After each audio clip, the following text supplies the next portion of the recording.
that happens right before a bomb goes off.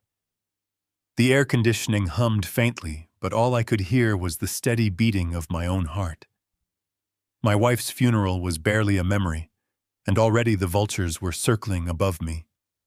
My daughter-in-law Monica leaned forward, placing both her hands flat on the polished wood. She did not look like a grieving relative. She looked like a predator who had just cornered her exhausted prey. She slammed a thick stack of legal documents onto the table, the sharp smack echoing loudly in the quiet room. She smiled coldly, a look of pure arrogance. Now that the old woman is gone, she said, her voice dripping with venom, "You will put the company in my son's name and fend for yourself. You are done here, Richard. It is our turn now." I looked at my son Derek sitting right beside her. He looked down at his expensive shoes, too much of a coward to meet his father's eyes. They thought they had me completely backed into a corner. They truly believed a grieving 70-year-old man was an easy target, but they forgot exactly who built the empire they were trying to steal. I did not yell. I did not argue. I simply smiled, folded my hands together, and waited. Exactly 3 seconds later, the heavy boardroom doors swung open. My lawyer, Victor Lang, walked into the room. He did not say a single word. He just walked straight up to the table and dropped a certified DNA test right in front of Monica. "Before I tell you what that piece of paper said and how I utterly destroyed the people who tried to bury me alive, let me know where you are watching from in the comments below. Hit the like button and subscribe to the channel if you have ever had to stand up and teach an ungrateful family member a lesson they will never forget. To understand how we ended up in that tense boardroom, you have to go back exactly 3 days. The sweet scent of funeral lilies still hung thick in the air of my home. My Diane was gone. 45 years of beautiful marriage cut short by pancreatic cancer in a matter of a few brutal months. The house was painfully quiet now, empty in a way that made my chest physically ache. I stood alone at the kitchen sink, letting the warm water run over my hands as I washed a simple drinking glass. It was a mindless task, something to keep my hands busy, so my mind would not wander back to the empty chair in our living room. The granite counter felt cold under my hands. Diane had picked out that granite. She loved this kitchen. And now someone who never truly respected her was standing on her floor, demanding the fruits of her lifelong labor. That was when I heard the sharp, rapid click of expensive heels echoing on the hardwood floor. I turned off the faucet and dried my hands. Monica strutted into the kitchen. There was not a single tear in her eyes. There was not a trace of sorrow on her perfectly made-up face. She was dressed in a sharp black designer suit, looking more like she was heading to a hostile corporate takeover than mourning the passing of her mother-in-law. Without a single word of comfort, without even bothering to ask how I was holding up after the hardest week of my life, she dropped a thick manila folder onto the counter. The sound was loud and deliberate. I looked down at the folder. Printed across the top page in bold black letters were the words, "Emergency Handover and Succession Agreement." I looked from the paper back up to Monica. "What is this, Monica?" I asked, keeping my voice perfectly level and calm. She sighed an exaggerated theatrical sigh, acting exactly as if she were dealing with a stubborn child. "It is for your own good, Richard," she said smoothly, leaning against the counter. "You are 70 years old. You just lost Diane. You are grieving, and you are in no condition to run Caldwell Logistics right now. You need to sign this agreement today so we can transfer the executive powers to Chase." Chase was my 18-year-old grandson, a boy who had barely managed to graduate high school and spent more time taking pictures of his sports cars for social media than he ever spent looking at a financial balance sheet. I stared at the legal document, feeling a cold, hard knot form deep in my stomach. Caldwell Logistics was not just a company to me. It was the blood, the sweat, and the tears of my entire adult life.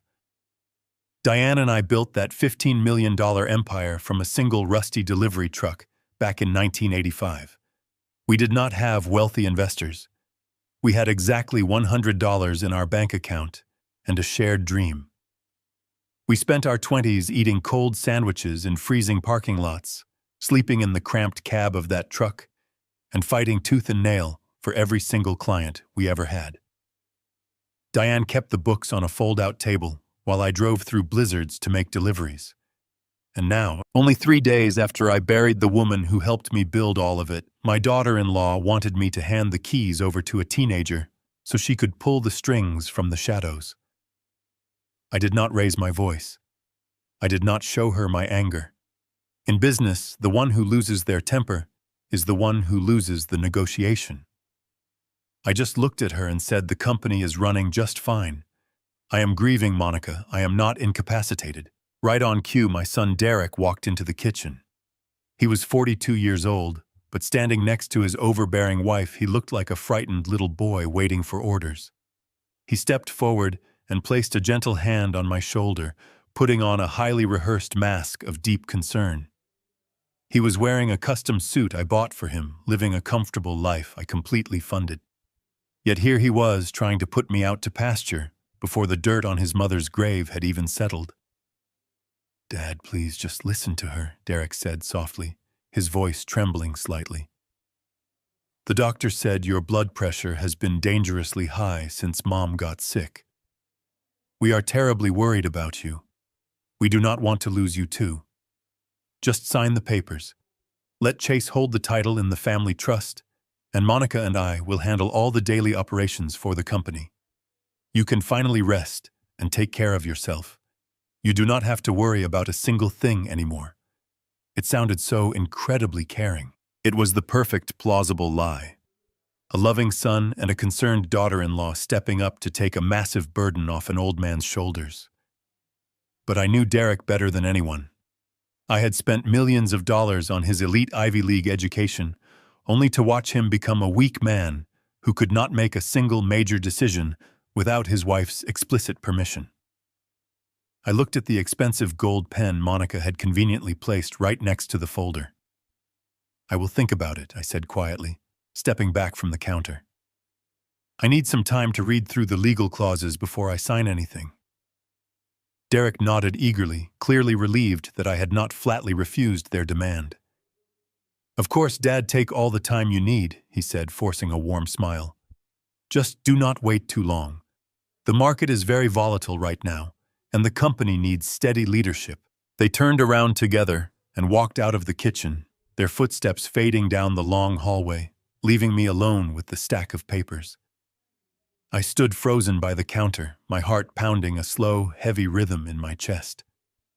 I turned my head slowly toward the large bay window that looked out into the corridor. The glass was dark against the evening sky, acting like a perfect clear mirror. In the reflection, I saw Monica pause near the front door. She pulled her phone out of her designer purse and quickly began to type a message. She had absolutely no idea that I could see her reflection perfectly from where I stood. I watched closely as her fingers flew across the digital screen. I did not even need to guess what she was doing, because as she hit the send button, she muttered the words under her breath with a vicious, triumphant smirk on her face. "The old man took the bait," she whispered to herself, tucking the phone away. "Prep the shares." I stood alone in my quiet, empty kitchen, the warm water still dripping slowly from the faucet. They honestly thought I was a broken, clueless old widower who would just roll over and give up. They thought they had outsmarted me in my own home. But they were about to learn a very hard lesson. A lone wolf might lose his mate, but he never loses his teeth. And I was about to bite back hard. The next morning I woke up before the sun considered rising. I did not sleep much. The silence of the house without Diane was suffocating. The heavy realization of my own family conspiring against me made the air feel even thinner. I needed the familiar hum of my empire to clear my head. I needed to stand in the halls of Caldwell Logistics and remember exactly who I was before I became an old widower in the eyes of my greedy children. By 6 a.m, I was pulling my car into the executive parking lot. The crisp morning air felt sharp against my face as I walked up to the towering glass building. This place was my sanctuary. I had poured every ounce of my energy into these walls. I walked through the quiet lobby, nodding to the night shift security guard, and took the private elevator straight up to the executive floor. I bypassed my own office and headed directly for the executive archives at the end of the corridor. The archives held the backup records of every major financial transaction and trust document associated with Caldwell Logistics. If Monica and Derek were planning a hostile takeover, they would need to alter the foundational operating agreements. I reached the heavy security door and pulled my master keycard from my pocket. I swiped the plastic card against the electronic reader, expecting the familiar green light and the mechanical click of the unlocking mechanism. Instead, the keypad beeped a harsh, flat tone. The small light blinked a solid, angry red. Access denied. I stared at the glowing digital panel. My card was the master key. It was programmed to never expire and to grant unlimited access to every single room in the building. I swiped the card a second time. The reader beeped again. Red light. Access denied. I swiped it a third time, pressing the plastic against the sensor. Red light. Access completely denied. Are you having some trouble with the door, Richard? The voice came from the shadows near the break room, startlingly loud in the quiet hallway. I turned around slowly. Stepping out into the dim morning light was Bradley Jenkins. Bradley was our chief financial officer. He was 45 years old and wore custom-tailored suits. He was wearing far too much expensive cologne. The heavy scent of musk and cedar rolled off him in waves that made my stomach turn. He walked toward me with a rehearsed plastic smile plastered across his face. He looked entirely too awake and far too comfortable for 6 in the morning. Bradley, I said, keeping my voice perfectly calm and steady. My master keycard seems to be malfunctioning. It is rejecting my clearance for the executive archives. Bradley stopped a few feet away from me, tucking his manicured hands into his pockets. Oh, right, he said, his smile widening just a fraction. I should have warned you. We are running a massive system update on the security servers this weekend. Derek ordered a complete overhaul of the digital access protocols to ensure our corporate data remains secure. The system is temporarily restricting access to all sensitive areas while the technicians migrate the files. Derek ordered it. I repeated slowly, letting the words hang in the empty corridor. Bradley nodded smoothly, completely unfazed. Yes, Derek thought it was best to handle the security migration now. He mentioned you would be taking an extended leave of absence to mourn Diane, so he took the initiative to approve the technology overhaul. Do not worry about a thing, Richard. We have everything completely under control. You should go home and get some rest. I looked into Bradley Jenkins' eyes. They were cold, calculating, and full of silent mockery. He knew exactly what he was doing, and he knew that I knew. They were locking me out of my own company. They were building a digital fortress to hide whatever financial crimes they were currently committing. They were using my son as the face of the operation. The old Richard would have grabbed Bradley by his silk tie and thrown him through the glass doors. I would have demanded the security team break the archive lock immediately. But the man standing there now was a seasoned corporate veteran. If I caused a scene, I would show my hand. I would give them a reason to claim I was acting erratically due to grief. I would give Monica exactly what she needed to prove I was mentally unfit to lead. I am not going to argue with you, Bradley, I said smoothly, forcing a polite nod. I suppose a security update is long overdue. Tell Derek I appreciate his sudden interest in our data protection. I turned my back on the chief financial officer and walked calmly toward my private office. I could feel his arrogant gaze burning into my back as I walked away, but I did not look back. I stepped into my office and locked the heavy oak door behind me. I sat down in my leather chair. They thought shutting off my keycard would blind me. They thought they controlled the flow of information because they controlled the modern servers, but they fundamentally misunderstood how an old wolf protects his territory. I reached down and opened the bottom drawer of my desk. I pressed my thumb against a biometric scanner hidden underneath the wooden panel. A small click echoed in the quiet room. A secret compartment slid open.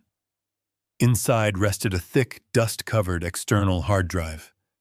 I did not need their network access. 10 years ago, anticipating corporate espionage, I had a backdoor coded directly into the mainframe. This hard drive contained an offline mirror of every digital skeleton buried in Caldwell Logistics. I connected the heavy drive to my secure laptop. The screen flickered to life, prompting me for a sequence of encrypted passwords only I knew. My fingers hovered over the keyboard. I was moments away from bypassing their pathetic firewall and exposing whatever rot Monica and Bradley were hiding in my financial records. I took a deep breath, ready to strike the first blow in this silent war. Before my finger could press the enter key, the sharp ringing of my private cell phone shattered the silence. I jumped slightly, pulling my hand back from the keyboard. Very few people had this personal number. Absolutely no one should be calling it at 6:30 in the morning. I pulled the phone from my jacket pocket and looked at the glowing screen. The caller identification displayed the name of the local county hospital. A cold wave of dread washed over me. Hospitals do not call at dawn with good news. I accepted the call and lifted the phone to my ear. "Hello," I said, my voice barely above a whisper. "Mr. Richard Caldwell," a woman asked. Her tone was strictly professional, but carried an undeniable weight of urgency. "This is the emergency department at Memorial Hospital. I am calling regarding your grandson, Chase Caldwell. He has been in a severe motorcycle accident. He is currently in the trauma unit, and we need family members here immediately." I slammed the laptop shut and shoved the encrypted hard drive back into the hidden compartment of my heavy oak desk. The digital war for Caldwell Logistics would simply have to wait. My grandson was currently bleeding. I grabbed my car keys with shaking hands, my heart hammering a frantic rhythm against my ribs. I sprinted out of my private office, completely ignoring the confused and annoyed look on Bradley Jenkins' face as I rushed past the corporate break room. I slammed my hand against the elevator button, my mind racing with terrifying images of Chase lying broken on the cold asphalt. He was a reckless teenager with far too much money and far too little sense, but he was still my family. He was the only heir Diane had truly doted on during her final years. The drive to Memorial Hospital was a terrifying blur of flashing traffic lights, blaring horns, and reckless swerves through the morning traffic. I broke every single speed limit in the city, gripping the cold leather steering wheel until my knuckles turned completely white and my forearms ached with tension. I pushed the accelerator all the way to the floorboard, praying silently that I would not be too late. I abandoned my car in the emergency drop-off zone, not caring about the parking violation, and burst through the sliding glass doors of the hospital. The harsh fluorescent lights of the trauma ward stung my tired eyes. The overwhelming smell of cheap antiseptic and stale waiting room coffee filled the chilly morning air. I spotted them immediately at the far end of the long, sterile hallway. Monica was pacing back and forth, her expensive designer heels clicking a sharp, rhythmic tempo against the polished linoleum floor. She was furiously typing on her smartphone, looking significantly more inconvenienced than devastated. Derek sat slumped in an uncomfortable plastic waiting room chair with his head buried deep in his hands.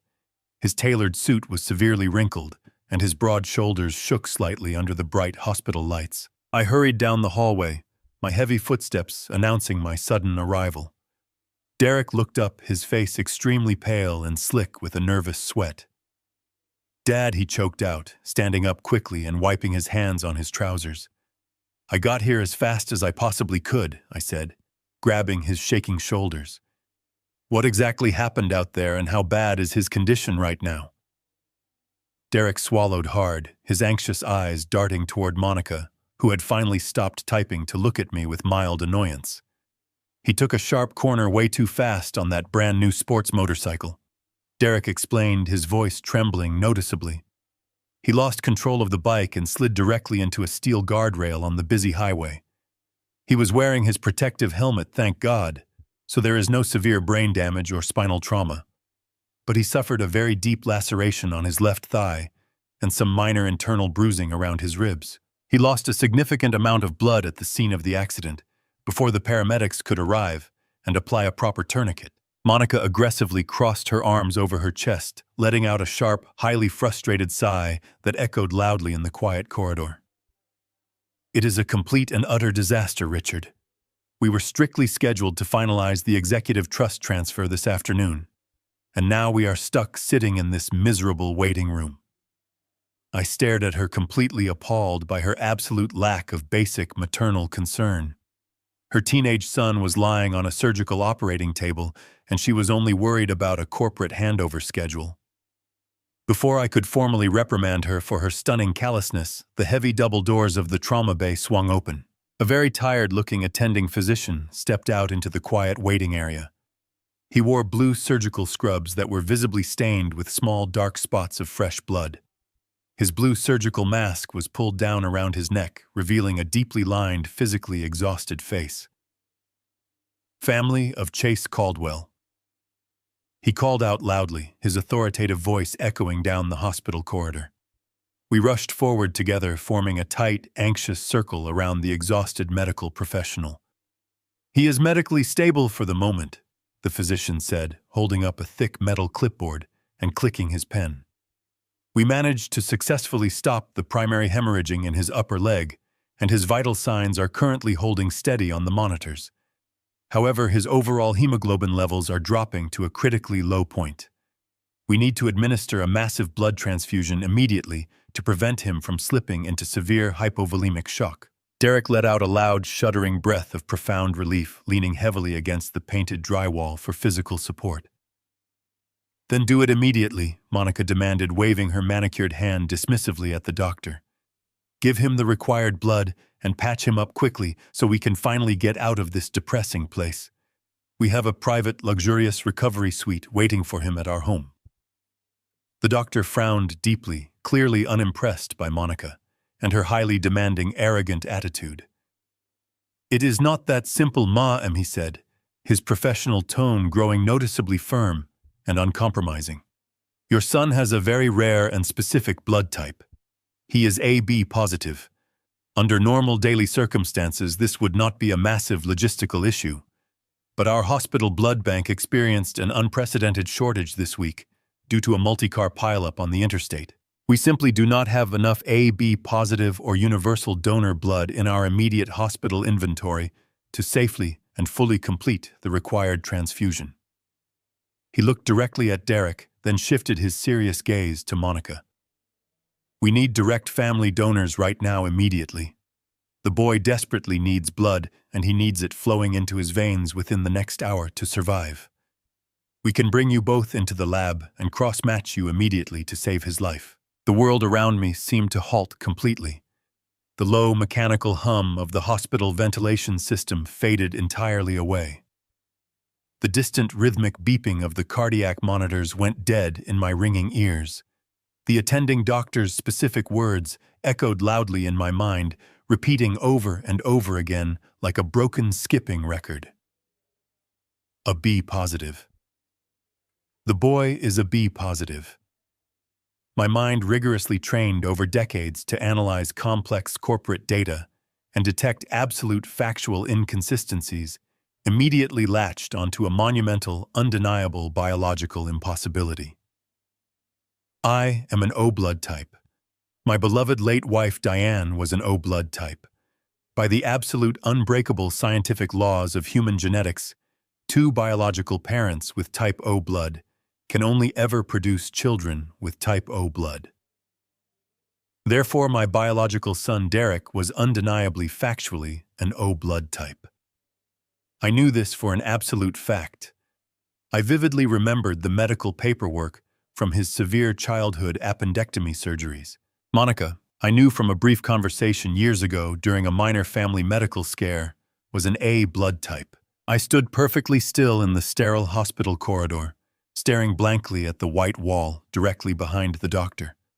Basic high school biology began to scream blaring alarms deep inside my head. An O blood type parent and an A blood type parent can naturally produce an A blood type child. They can occasionally produce an O blood type child. but they cannot, under any conceivable scientific circumstance, ever produce an AB positive child. The dominant B allele had to come from somewhere. It had to come directly from a biological father who actively carried the B genetic trait. Derek absolutely did not carry it. I absolutely did not carry it. Diane absolutely did not carry it. There was only one impossible, horrifying, devastating conclusion staring me right in the face in that bright hallway. The teenage boy bleeding out on the surgical operating table, the boy I had spoiled and loved and rigorously prepared to inherit my $15 million logistics empire, did not have a single solitary drop of Caldwell blood running through his veins. Chase was not my biological grandson. I slowly turned my heavy head to look at Monica. She was furiously arguing with the tired doctor, loudly demanding he call another private hospital to fly the necessary blood in by an emergency helicopter. She was putting on a loud, incredibly aggressive performance to deliberately distract from the obvious urgent request for her to donate her own blood. She knew she could not donate without exposing the truth. Then I turned my cold gaze directly to my son. I fully expected to see a man confused by basic genetics. I fully expected to see a worried, grieving father questioning the doctor about a potential catastrophic laboratory error. Instead, what I saw chilled me to the absolute bone and shattered my heart into 1,000 jagged pieces. Derek was backed firmly against the painted hospital wall, gripping the metal handrail with bone-white knuckles. He was not looking at the frustrated doctor. He was not looking at his screaming wife, Monica. He was staring firmly and intensely at the linoleum floor, his entire body trembling violently under his expensive suit. He was sweating profusely, beads of moisture rolling down his pale forehead. He was not confused by the science. He was utterly terrified. He knew. He absolutely, undeniably knew the genetic math did not add up. When he finally found the courage to lift his heavy head, he felt my intense eyes burning right into him. For one brief, absolutely terrifying second, our eyes met across the sterile corridor. He saw the cold, sharp realization settling permanently over my face. He saw that I had done the genetic math in my head and arrived at the truth. Derek immediately broke eye contact, looking away entirely, completely unable to face the father he was actively helping to destroy. The heavy silence in the sterile corridor was finally broken when Monica pulled out her platinum credit card. She shoved it aggressively toward the exhausted attending physician, demanding he contact a neighboring private medical facility and secure the necessary blood supply via an emergency helicopter transport, regardless of the exorbitant financial cost.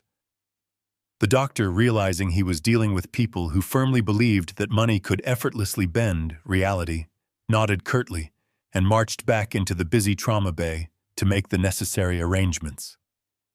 With the immediate medical crisis temporarily diverted by the highly aggressive financial intervention of Monica, an uncomfortable, suffocating tension immediately settled over the three of us. We were no longer just a family waiting for a routine medical update. We were a family actively standing on a massive foundation of carefully constructed lies, and that foundation had just suffered a catastrophic structural fracture. I did not press the issue right there in the open hallway. Confronting a cornered animal in a completely open public space is a massive tactical error I learned to avoid decades ago during brutal corporate negotiations.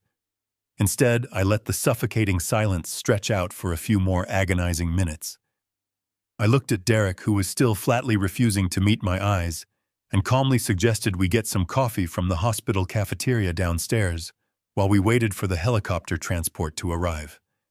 He hesitated, his anxious eyes darting toward his wife for silent permission. Monica, already completely distracted by another incoming text message on her smartphone, waved her hand dismissively, telling him to go.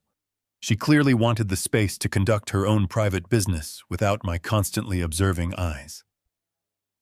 Derek swallowed hard, nodded weakly, and obediently followed me toward the elevators. The hospital cafeteria was a bleak, depressing cavern located in the dark basement of the massive building. The harsh, flickering fluorescent lights reflected poorly off the cheap linoleum floor, casting a sickly, pale yellow glow over the scattered plastic tables. The overwhelming smell of burned coffee and strong industrial bleach hung heavily in the stale, recycled air.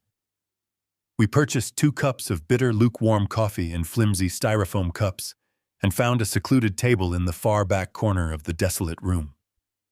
Derek sat across from me, gripping his cup tightly with both hands, as if the cheap styrofoam was the only thing keeping him tethered to the physical world. His broad shoulders were slumped, his expensive suit jacket hanging loosely over his defeated frame. I took a slow, deliberate sip of my terrible coffee, letting the intensely bitter taste wash over my tongue. I set the cup down and looked directly across the small table.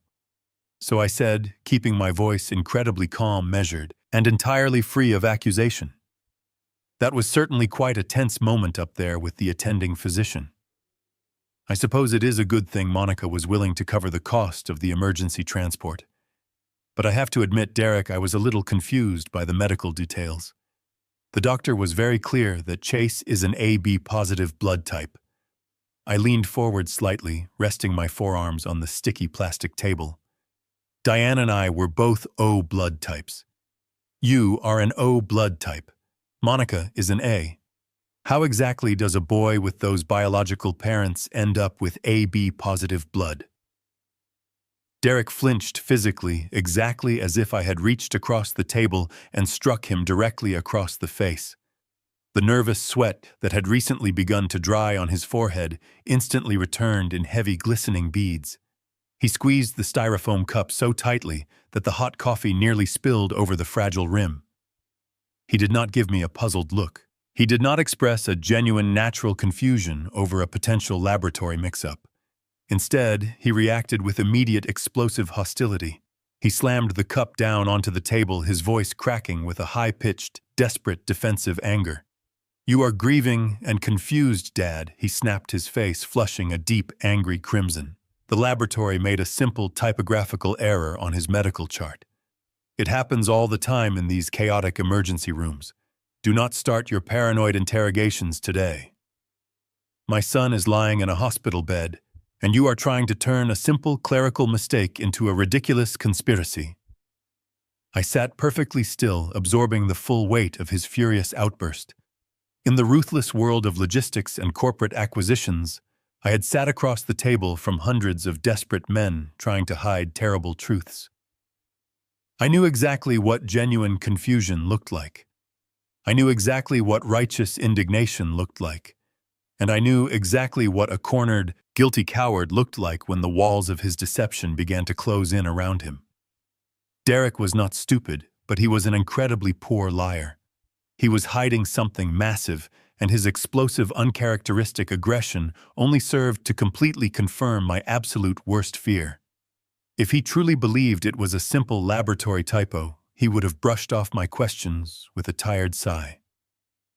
He would have gently reminded me that clerical errors happen. But he attacked me. He used my fresh grief over Diane to deflect my very logical, biological question. As I stared at the sweating, defensive man sitting across from me, a profound, heavy sadness washed over my soul. This was my son. This was the boy I had worked 80-hour weeks to provide for. While Diane and I were eating cold sandwiches in the cramped cab of our very first delivery truck, fighting to build Caldwell Logistics, from the ground up we were dreaming of the future we could give this boy. We poured millions of dollars into his elite, privileged upbringing. We paid for his exclusive private academies, his lavish summer vacations, and his prestigious Ivy League education. We gave him absolutely every single advantage that we never had, hoping to forge a strong, intelligent, capable leader who could take our empire into the next generation. But all that money, all that privilege, and all that expensive education had only managed to produce a remarkably weak-willed follower. Derek had returned from his elite university not as a conqueror, but as a man completely devoid of a strong internal compass. He was a man who preferred the comfortable path of least resistance, a man who consistently deferred to the strongest personality in the room. And unfortunately, for both of us, the strongest personality he had ever encountered was his manipulative, socially ambitious wife, Monica. She had quickly realized exactly how pliable he was, and she had spent the last 2 decades carefully molding him into a compliant, silent accessory to her own grand, greedy ambitions. He was not a partner in his own marriage. He was a hostage who had slowly fallen in love with his captor. I let the tense silence stretch between us, refusing to break eye contact, refusing to let him off the hook. "You are probably right, Derek," I finally said, my voice dropping to a soft, chilling whisper. "It must simply be a typographical error. After all, what other possible explanation could there be?" My words were carefully chosen, heavily layered with an unmistakable, underlying threat. Derek swallowed visibly, his neck muscles bobbing sharply in his collar. He quickly averted his eyes completely, unable to sustain the intense, knowing pressure of my gaze. He mumbled a weak, incoherent agreement, blindly staring at the brown liquid swirling inside his cup. He knew that I knew, and he knew that he was entirely powerless to stop the storm that was rapidly gathering on the horizon. I stood up slowly from the flimsy plastic chair, leaving my untouched coffee on the table. "Take a moment to gather yourself, son," I said, buttoning my suit jacket with deliberate, measured movements. "I am going to head back upstairs to check on the arrival of the emergency transport." I walked away without waiting for a response, leaving him alone in the depressing fluorescent-lit basement to drown in his own overwhelming guilt. I rode the slow, rumbling elevator back up to the trauma ward, my mind working through 1,000 different complex scenarios, calculating variables and mapping out potential legal and financial countermeasures.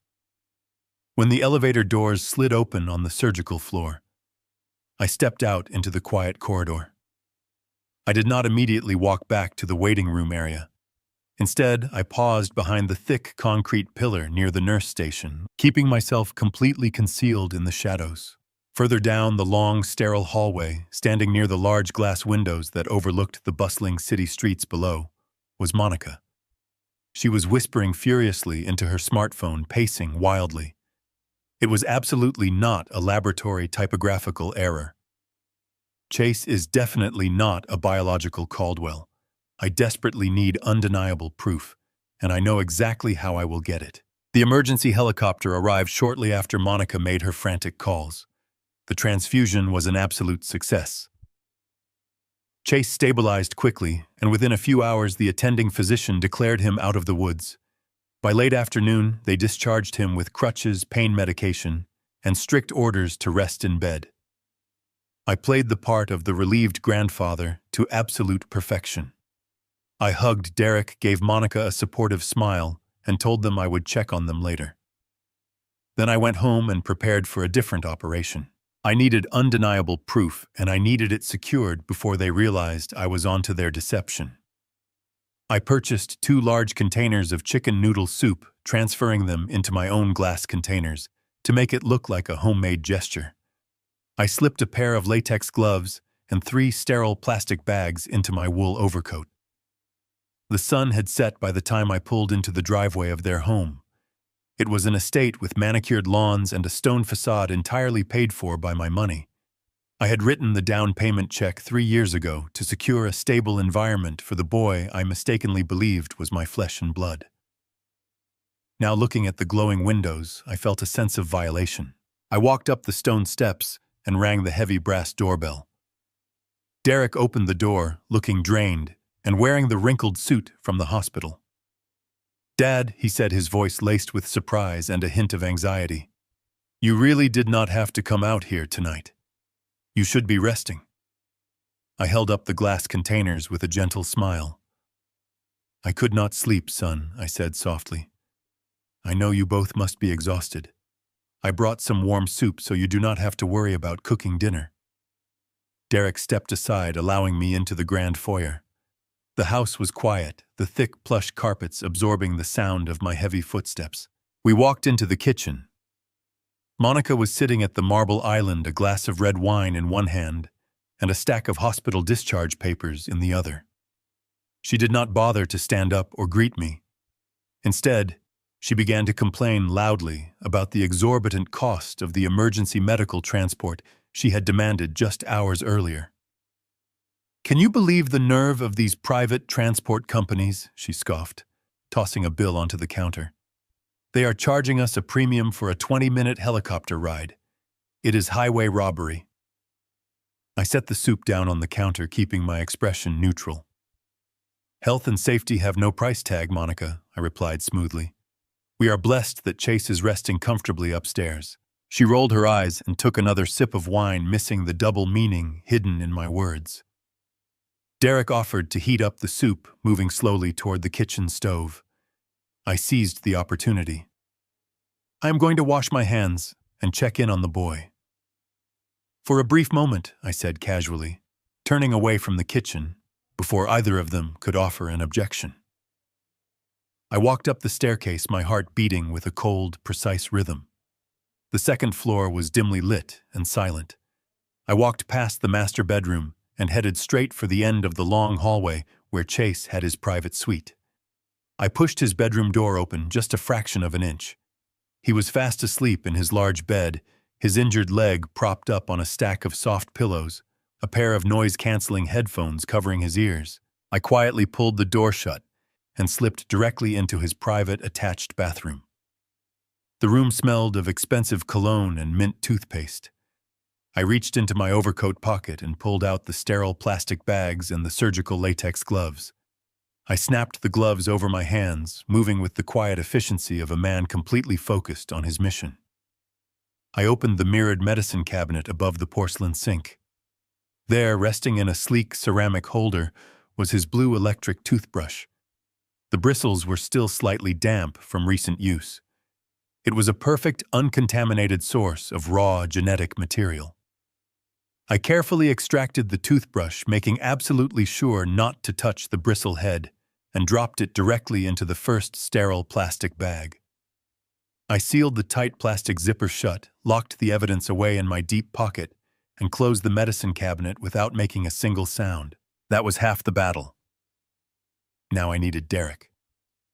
I peeled the latex gloves off and slipped out of the bathroom, walking silently back down the carpeted hallway. Instead of returning directly to the kitchen, I took a sharp detour toward the large laundry room and mudroom located just off the spacious garage.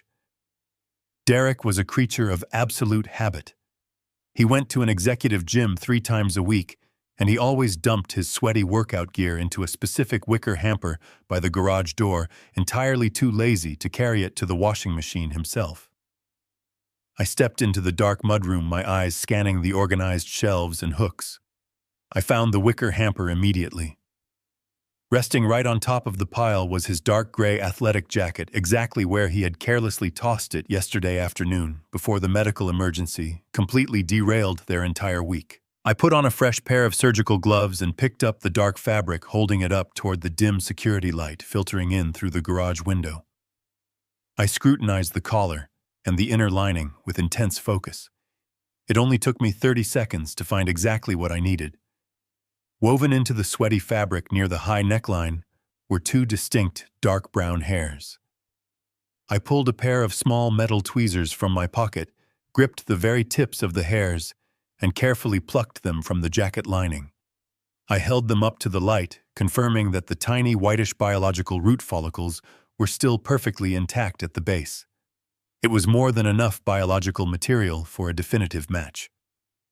I dropped the 2 hairs into the second sterile plastic bag, sealed it tight, and placed it securely next to the toothbrush in my coat pocket. I took off the gloves, smoothed out the wrinkles in my overcoat, and walked casually back into the sprawling kitchen. Derek was pouring the warm soup into porcelain bowls. I smiled warmly, played the role of the tired, deeply relieved grandfather for another 10 minutes, and gracefully excused myself, claiming that the long, emotional day had finally caught up with my aging body. They watched me walk out the front door, completely unaware that I was walking away with the absolute destruction of their entire carefully constructed world safely tucked inside my pocket. I got into my car, locked the doors, and drove out of their pristine suburban neighborhood. But I did not drive back to my empty house. I turned my car onto the dark interstate highway and pressed the accelerator down. I drove straight through the dark night to a private genetics laboratory located 2 towns over. I had called them during my drive, utilizing a premium emergency service line to arrange a deeply confidential after-hours appointment. I arrived at the sleek, unmarked medical building just past 2 in the morning. A stern-looking laboratory technician in a white coat let me in through the heavy glass security doors. I handed him the 2 perfectly sealed plastic bags and a thick envelope containing exactly $5,000 in crisp, clean, untraceable cash. I demanded a highly expedited priority analysis today. The young technician counted the cash very carefully, labeled the plastic bags with random numerical barcodes to ensure complete anonymity, and promised me definitive, legally binding results within 48 hours. I walked out of the private clinic as the first faint streaks of purple dawn broke across the eastern horizon. The biting morning chill whipped my face, but I felt a strange burning heat radiating deep within my chest. I had the biological evidence secured. The scientific hammer was officially in motion. I unlocked my car and slid into the cold leather driver's seat, letting out a long, heavy breath. I reached into my pocket for my keys, but my fingers brushed against my smartphone. The screen suddenly lit up the dark interior of the car, vibrating violently against the palm of my hand. It was an automated security alert triggered directly from the secret digital backdoor I had coded into the Caldwell logistics server 10 years ago. I stared at the glowing text, feeling the blood freeze completely solid in my veins. Someone inside the company was attempting to authorize a massive unapproved wire transfer of $4.5 million, desperately trying to use my personal digital signature to do it. I threw my car into gear and tore out of the clinic parking lot. The sun was fully rising now, painting the morning sky in vibrant streaks of orange and gold. But my world had never felt colder or darker. My mind raced faster than the engine of my car.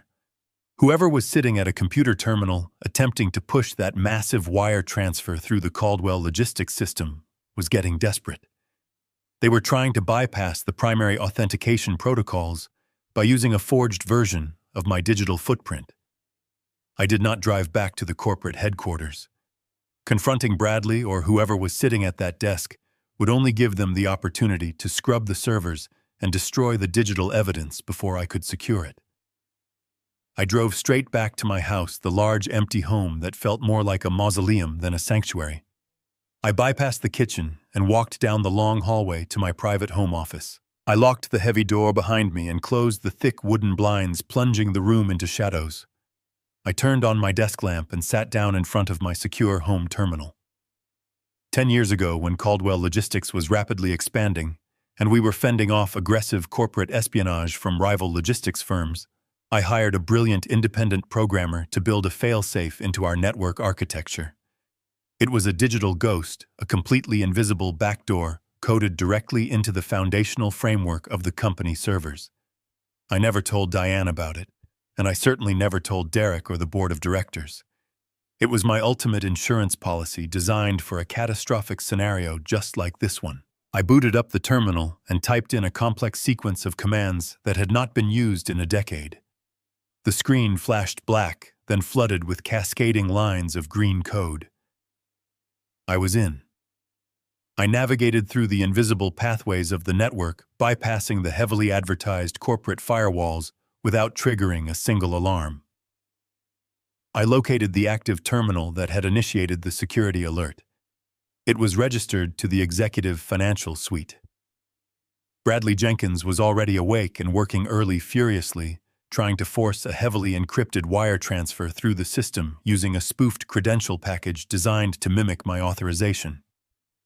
I watched his digital keystrokes in real time like a phantom observing a burglar trying to pick a lock. Bradley was a slick, calculating accountant, but his understanding of deep network architecture was arrogant and fundamentally flawed.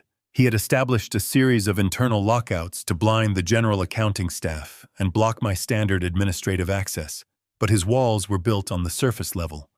He had absolutely no idea that I was swimming beneath the foundation of his digital fortress. With a few precise keystrokes, I isolated his transfer request and quietly quarantined the transaction, suspending the $4.5 million in a hidden digital purgatory where he could neither complete the transfer nor cancel the footprint of his attempt. I had him perfectly trapped. My heart pounded with a mix of fury and intense focus as I prepared to dig deeper into the system. I needed to see exactly how long this disease had been spreading through my company, and I needed to gather every single piece of undeniable evidence before they realized they were caught. Having stopped the immediate financial hemorrhage, I turned my attention to the origin of the rot. I needed to see exactly how deep this infection went. I traced the destination of the blocked wire transfer, following the complex routing numbers through a dizzying maze of offshore routing protocols and disguised corporate entities.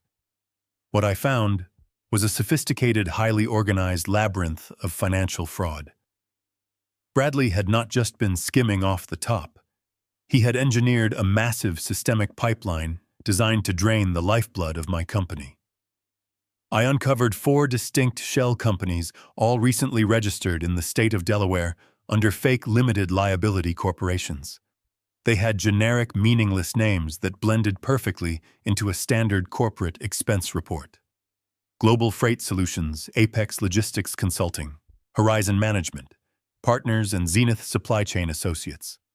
I opened the accounting ledgers connected to these phantom companies.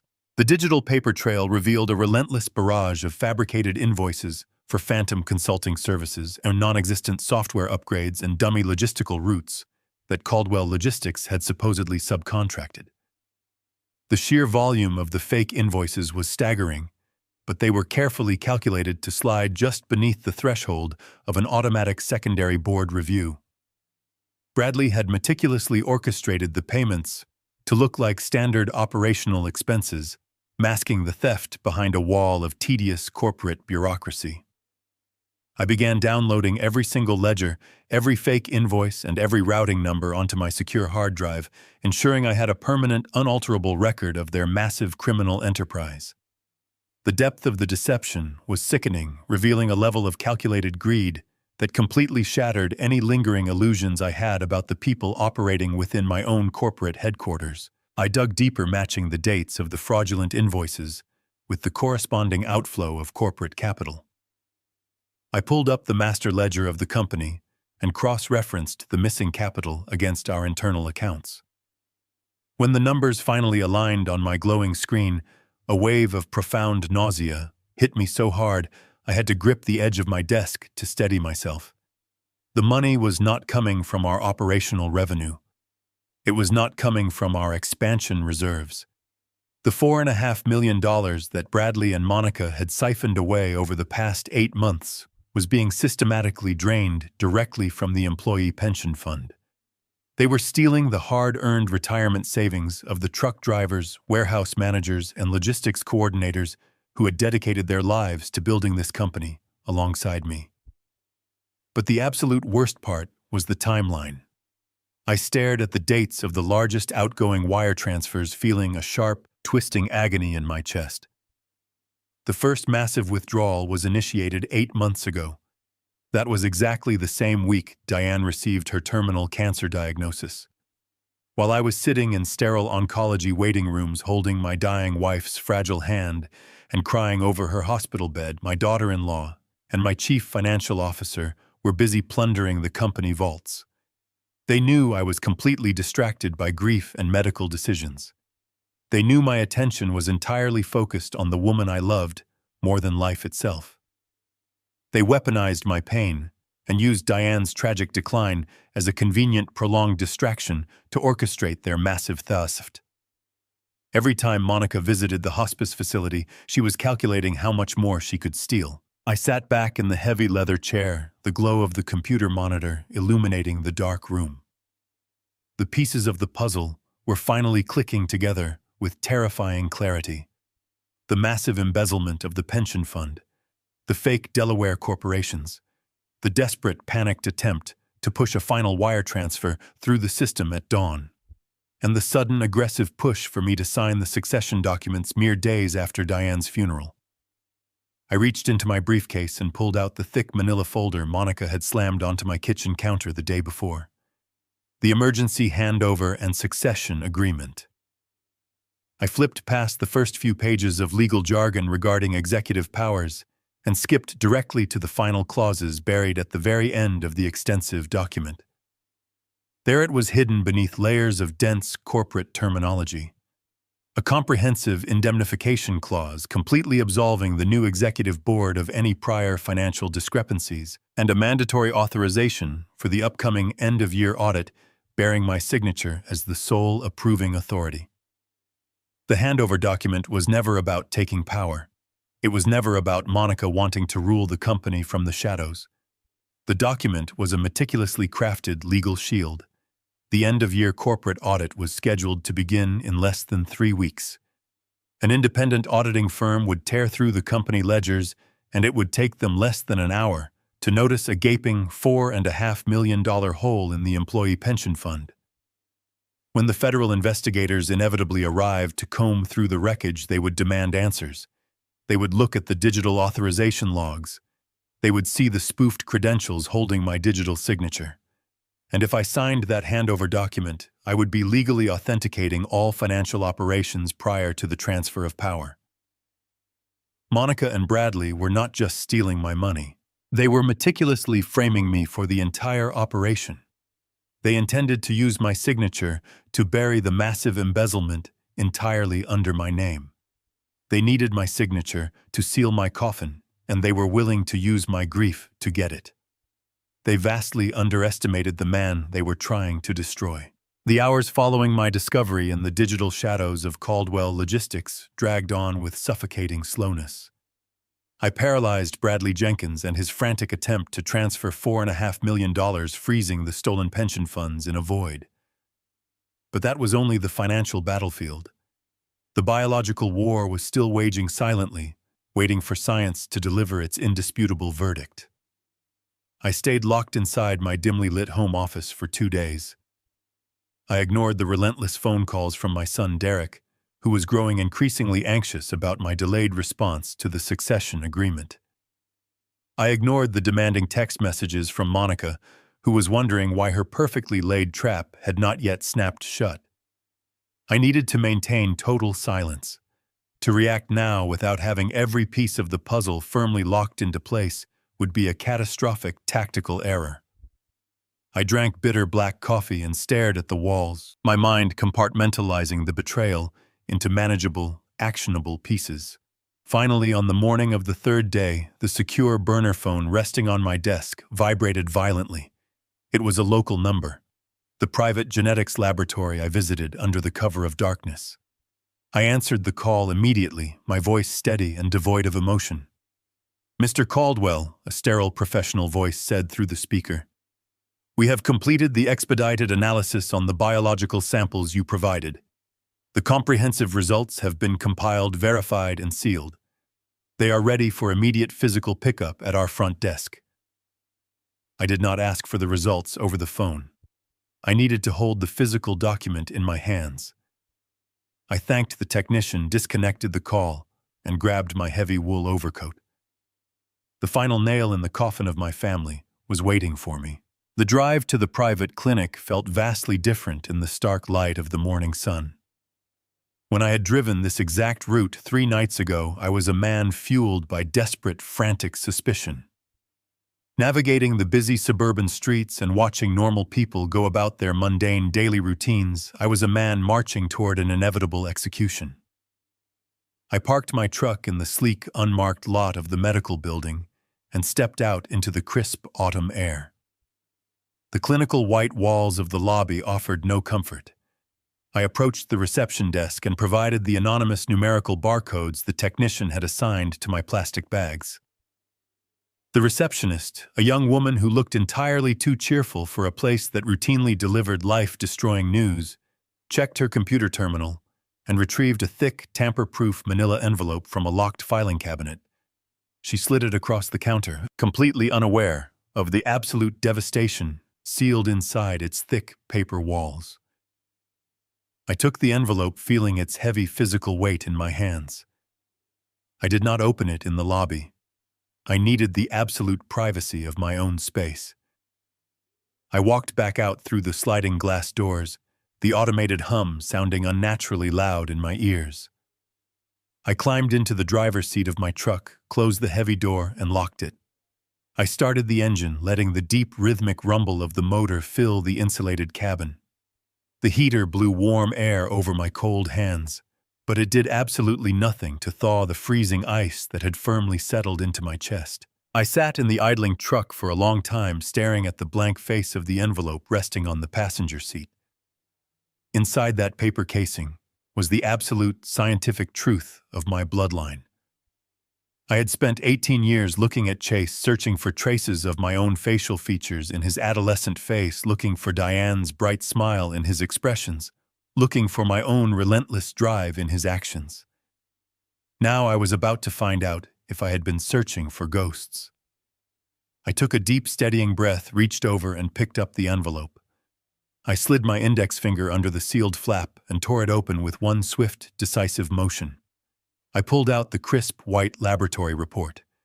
The document was dense with complex genetic markers, biological sequencing charts, and technical medical jargon, but I bypassed the complicated data and let my eyes drop directly to the bold, capitalized conclusion printed clearly at the very bottom of the final page. Probability of paternity, 0.00%.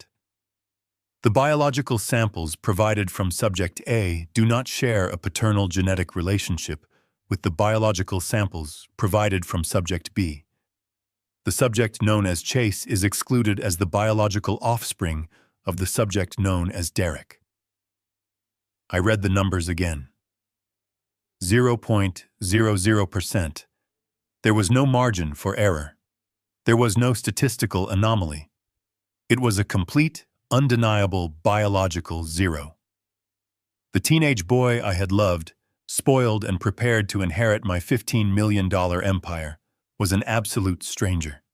He did not possess a single drop of Caldwell blood. Diane's sacred lineage, the family legacy we had worked so incredibly hard to secure, had died the moment my wife took her final breath in that hospice bed. For exactly 1 minute, a wave of profound, crushing grief washed over me. I mourned the loss of my grandchild. I mourned the absolute deception that had robbed me of a true legacy. I grieved for Diane, thanking whatever higher power existed that she had passed away before having to witness this sickening betrayal. But the grief did not last. It was almost instantly eradicated, burned away by a cold, calculating, and utterly terrifying rage. The sorrow was completely eclipsed by the sharp, focused clarity of a man who had just realized he was surrounded by vicious predators.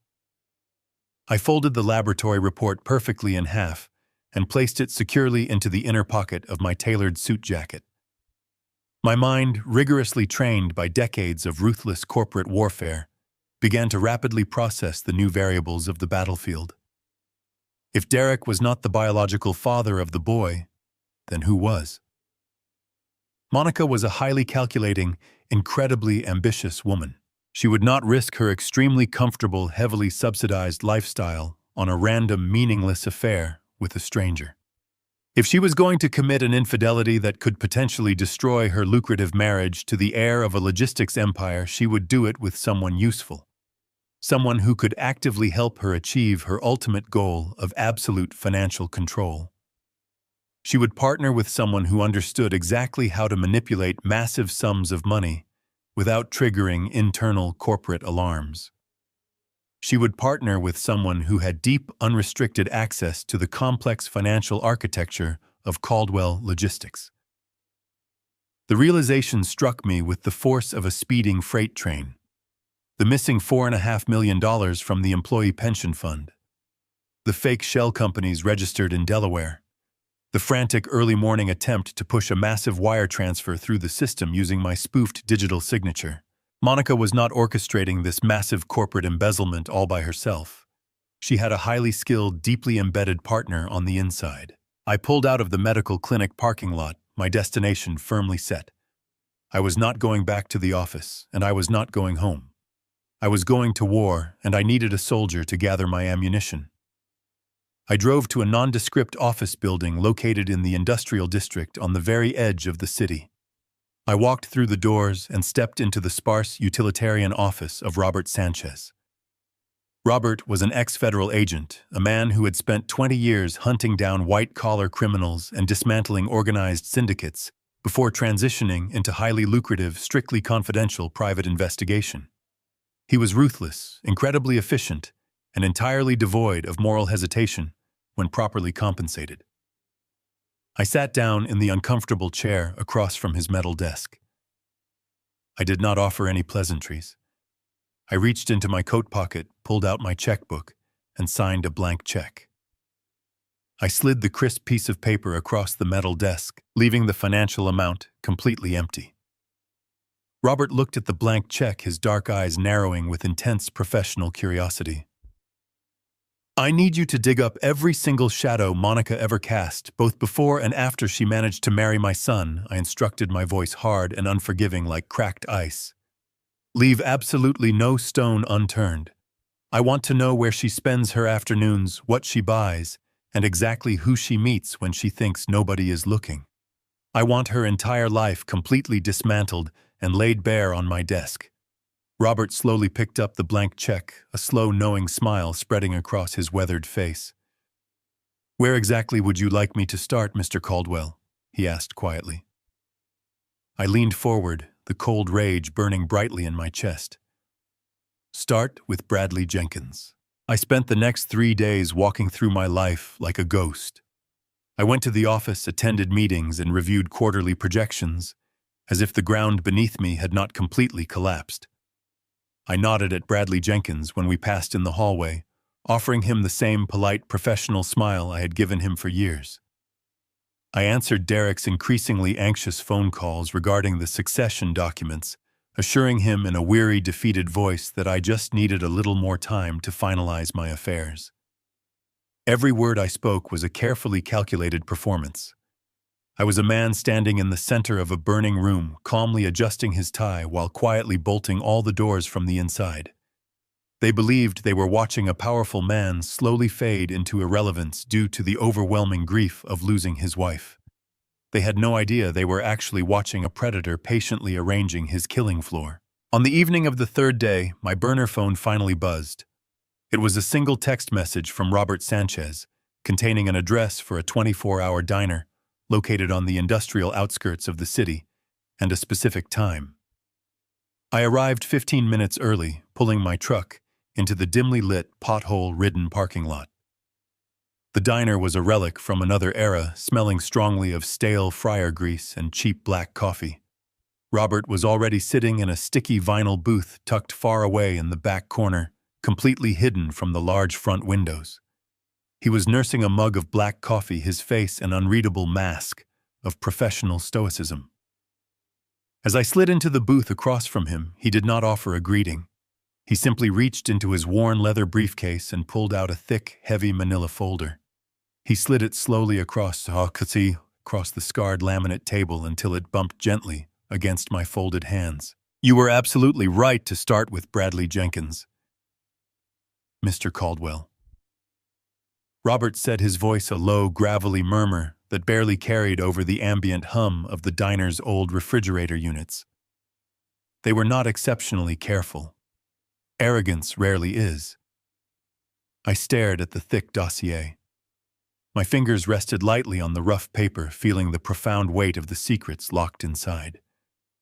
I opened the cover. The very first page was a high-resolution photograph date stamped just 3 weeks ago.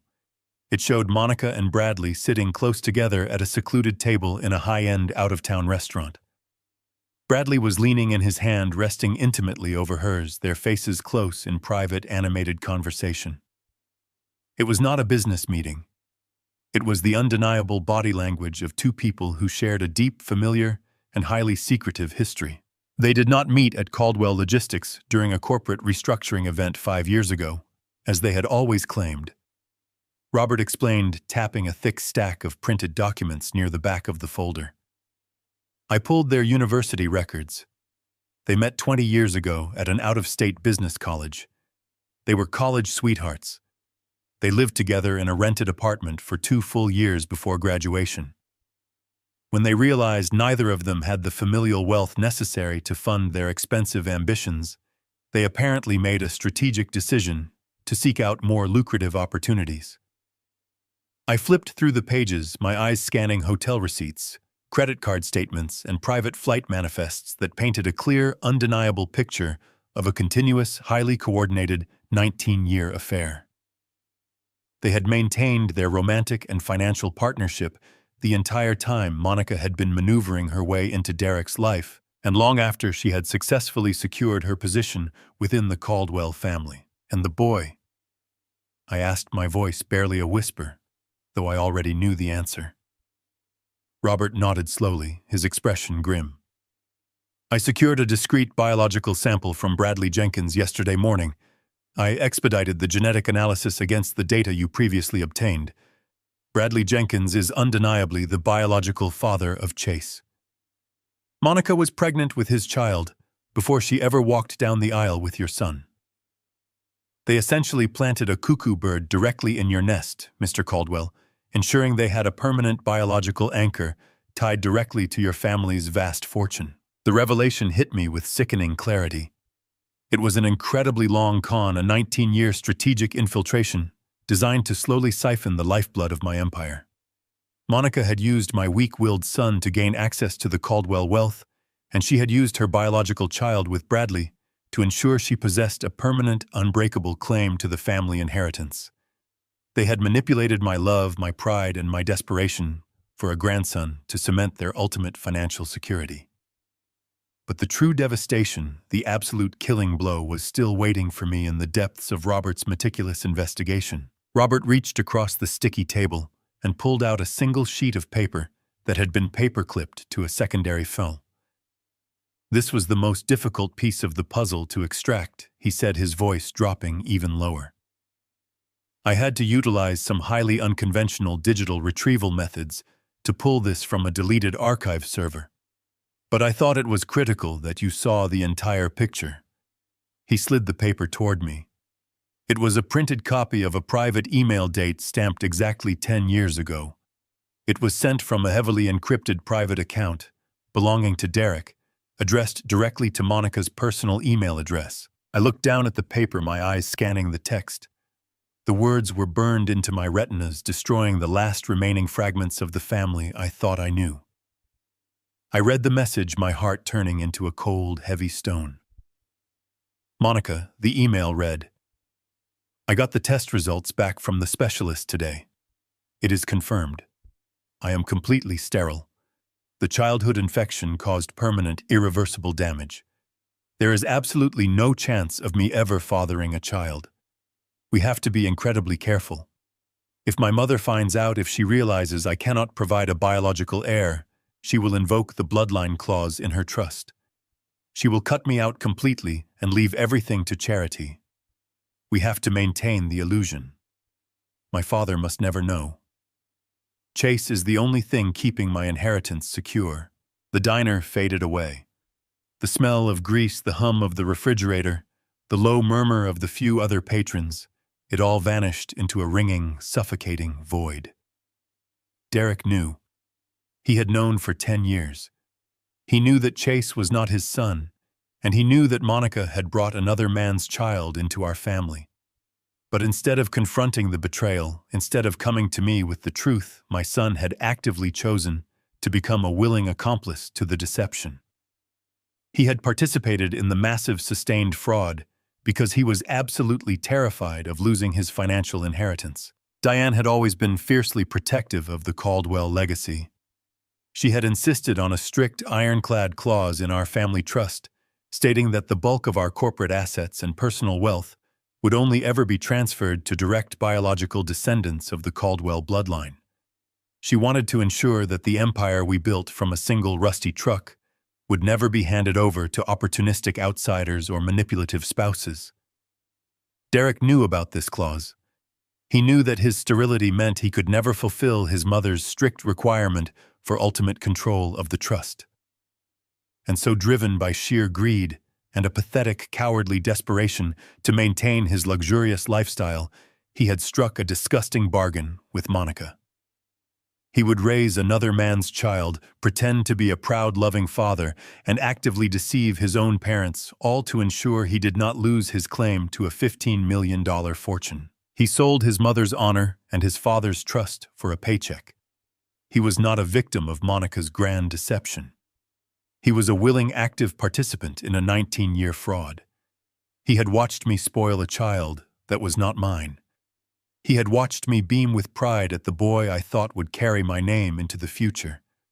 And he had done it all while silently calculating exactly how much money it would eventually bring him. I sat in the uncomfortable vinyl booth staring at the printed email until the letters blurred together into a meaningless black smudge. The profound sorrow that had briefly touched me at the genetics clinic was completely gone now. It was entirely replaced by a cold, absolute, and terrifyingly clear purpose. I was no longer a grieving widower. I was no longer a disappointed father. I was a man who had been marked for slaughter by the very people he had spent his life protecting and providing for. I folded the email carefully and placed it back into the thick dossier. I closed the cover, resting both hands firmly on the manila envelope. I looked up at Robert Sanchez, who was watching me with silent, professional respect. He recognized the shift in my demeanor. He saw the predator finally wake up and take control. "Thank you for your exceptional work, Robert," I said, my voice perfectly steady and completely devoid of any human warmth. "Your investigation has provided exactly what I needed to proceed." Robert nodded slowly, picking up his cold coffee mug. "What is your next move, Mr. Caldwell?" he asked quietly. I stood up from the sticky booth, tucking the heavy dossier securely under my arm. "I am going to go home, Robert," I said, buttoning my wool overcoat. "I am going to invite my loving son and his devoted wife into my study. And I am going to play the role of the broken, defeated old man they so desperately want me to be. I am going to give them exactly enough rope to securely hang themselves." I drove back to my large, empty house, the thick dossier resting heavily on the passenger seat. The streetlights flickered past, casting long, shifting shadows across the leather interior of my truck. My mind was a steel trap, perfectly compartmentalizing the profound, sickening betrayal I had just uncovered. There would be time for anger later. There would be time to mourn the son I thought I had, and the grandson who was never mine. But right now I needed absolute, unwavering focus. I needed to execute a performance so convincing that it would completely blind Monica and Derek to the executioner's axe hanging directly over their heads. I pulled into my driveway, the gravel crunching loudly under the heavy tires. The house was dark, exactly as I had left it. I walked inside, moving straight to my private study. I locked the dossier away in the hidden biometric safe beneath my desk, securing the explosive truth alongside the encrypted hard drive containing the evidence of their massive corporate embezzlement. I picked up my secure burner phone and dialed Derek's number. He answered on the second ring, his voice tight with forced concern and barely concealed anxiety over my delayed response to his demands. "Dad," he said quickly, "are you all right? I have been trying to reach you for 2 days." I let out a long, ragged sigh, intentionally allowing a slight, fragile tremor to enter my voice. I coughed weakly, leaning heavily against the solid mahogany desk. "I am sorry, Derek," I whispered, making my words sound thin and exhausted. "I have just been so incredibly tired. The grief. It is finally catching up with me. I feel like I am drowning in it." I paused, letting the silence hang heavily on the line, ensuring he fully absorbed the image of a broken, defeated old man. "I think you and Monica should come over tonight. I have made a decision about the succession agreement." I heard a sharp intake of breath on the other end of the line. "Of course, Dad," Derek replied, his voice instantly smoothing out into a practiced, soothing tone. "We will be right there. Do not worry about a thing." I spent the next hour carefully staging my study. I dimmed the overhead lights, casting the room in deep, melancholic shadows. I placed a framed photograph of Diane prominently on the center of my desk, angling it so her bright, smiling face would be the first thing anyone saw upon entering. I unbuttoned my collar, ruffled my gray hair to make it look unkempt, and deliberately slouched my posture. I was a man who had built a $15 million logistics empire through sheer willpower and ruthless negotiation. But tonight, I was going to play the role of a pathetic, crumbling widower who had finally surrendered to the crushing weight of his own sorrow. When the heavy brass doorbell finally rang, I did not rush to answer it. I moved with slow, deliberate, shuffling steps, leaning heavily on the banister as I walked down the grand staircase. I opened the heavy oak door. Derek and Monica stood on the stone porch, both dressed in understated, expensive clothing, their faces arranged in masks of deep performative sympathy. "Dad," Derek said softly, stepping inside and wrapping his arms around my shoulders in a brief, awkward hug. Monica followed closely behind, offering a tight, sympathetic smile that did absolutely nothing to hide the sharp, predatory gleam in her cold eyes. We walked back to my study. I sank heavily into my large leather chair behind the desk, letting my shoulders slump completely forward. I kept my hands resting on the desktop deliberately, allowing my fingers to tremble slightly. Derek and Monica took their seats in the two leather chairs facing me. I looked at the framed photograph of Diane, letting a long, agonizing silence stretch between us. I forced a single genuine tear to well up in my eye, born from the real grief of losing my wife, and let it slowly slide down my weathered cheek. "You were right, Monica," I finally whispered, my voice cracking perfectly. "I cannot do this anymore. Without Diane, this house is just a tomb. The company, the meetings, the relentless pressure. It is all just too much." I looked up, meeting her gaze with dull, defeated eyes. "I am so tired. I just want to rest. I want to be left alone with my memories." Monica sat up straighter in her chair, the greedy triumph practically radiating from her entire body. She tried to maintain her mask of polite concern, but the corners of her mouth twitched upward in a barely suppressed smirk. "Oh, Richard," she cooed, her voice dripping with artificial sweetness. "We understand completely. Grief is a terrible, heavy burden. You have worked so hard for so many years. It is time for you to finally step back and let us carry the load. You deserve peace." Derek nodded vigorously beside her, reaching across the desk to pat my trembling hand with feigned affection. "We are here for you, Dad. We will take care of everything. You do not have to worry about Caldwell Logistics ever again. We will protect the legacy you and Mom built." The sheer audacity of his lie, spoken while holding my hand, sent a shockwave of cold fury straight through my core. He was talking about protecting a legacy he had already sold to the highest bidder. He was talking about honoring a mother whose dying days he had used as a convenient distraction for massive corporate theft. I swallowed the bile rising in my throat and forced myself to nod slowly, maintaining the illusion of absolute surrender. "Draw up the final papers," I instructed, letting my voice drop to a weary, defeated murmur. "Have the lawyers finalize the emergency handover. I will sign everything over to Chase. I want him to hold the title in the family trust, just like you asked. You and Derek can manage the daily operations. I just want it done quickly. I want this burden lifted before the end of the week." Monica's eyes widened with naked, unadulterated greed. The trap was springing shut exactly as she had designed it. She leaned forward eagerly, her manicured fingers gripping the edge of my mahogany desk. "We will have the documents finalized and ready for your signature by the Friday morning board meeting," she promised, her voice tight with barely contained excitement. "We can execute the transfer officially in front of the entire executive committee. It will be a smooth, seamless transition of power." Derek smiled, a weak, cowardly expression of relief washing over his pale face. "Thank you, Dad. This is the right decision. We will make you proud. I guarantee it." I let them stay for another 20 minutes, enduring their fake sympathy and their transparent attempts to reassure me. They spoke about the future of the company, about minor operational changes they planned to implement, carefully avoiding any mention of the $4.5 million hole they had blown in the employee pension fund. They were so utterly convinced of their own brilliance, so completely certain that they had successfully manipulated a grieving old man, that they did not notice the absolute predatory stillness lurking just beneath my trembling facade.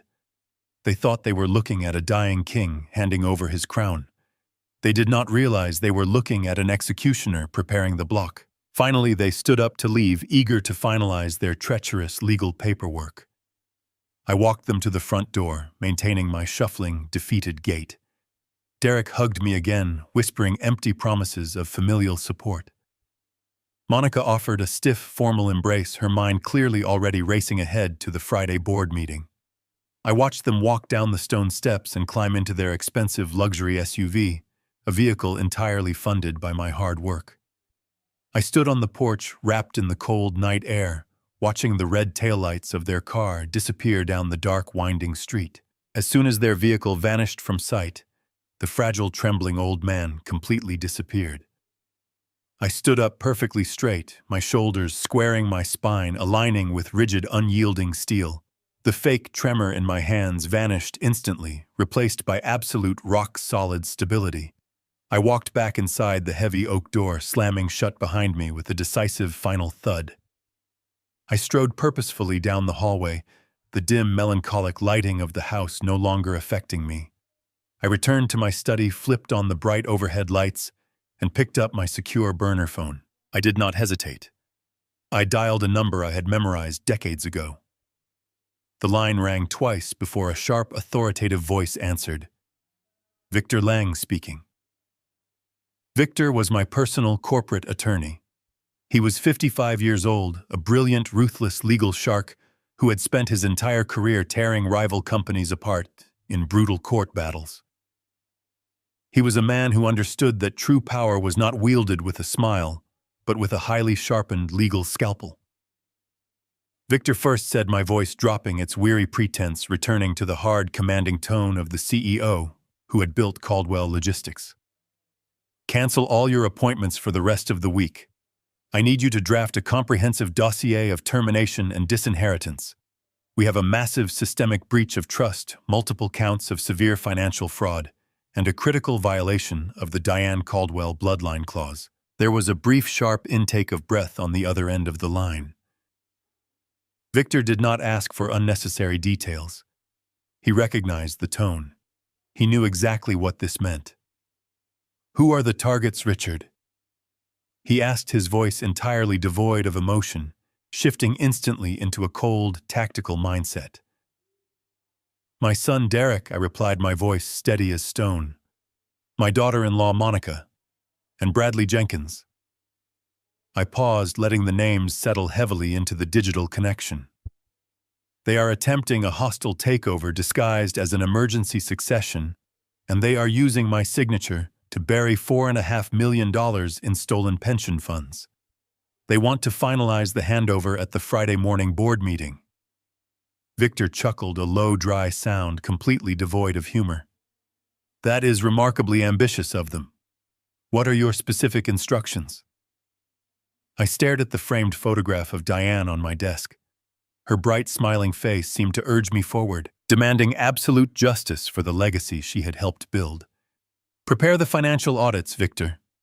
Coordinate with your contacts at the federal level regarding the embezzlement, and bring the absolute proof of the biological fraud.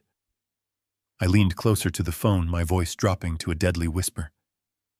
We are going to let them sit at the head of the table on Friday morning. We are going to let them think they have won. And then, Victor, we are going to completely obliterate them. It is time for a slaughter. The next 48 hours were a masterclass in human hubris. Believing they had successfully neutralized their final obstacle, Monica and Bradley completely abandoned caution. Their arrogance became a blinding, intoxicating drug.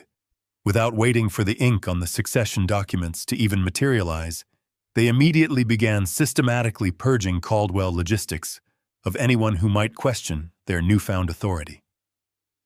By Wednesday afternoon, I received a frantic, confused phone call from Thomas Sterling, my fiercely loyal vice president of operations, who had been with me for 2 decades.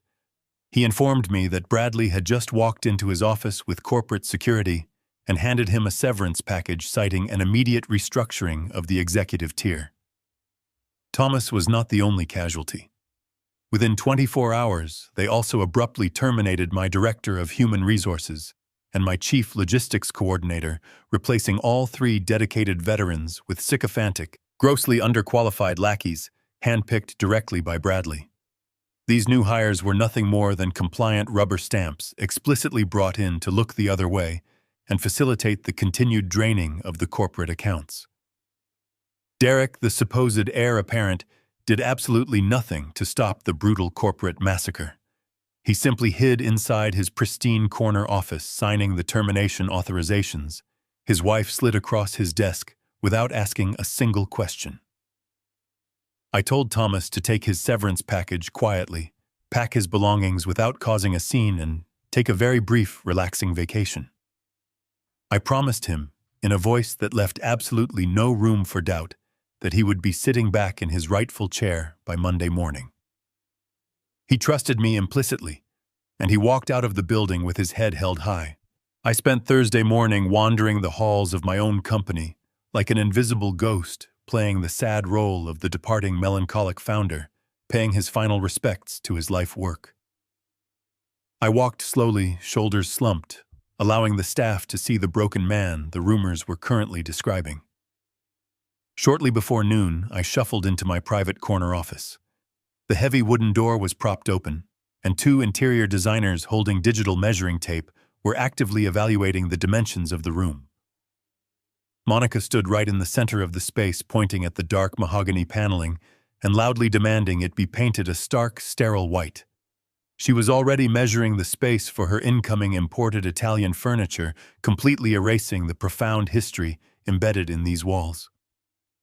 I stood quietly in the doorway, watching her dismissively wave her hands at the solid oak desk sitting near the large bay windows. That desk was not just a piece of furniture.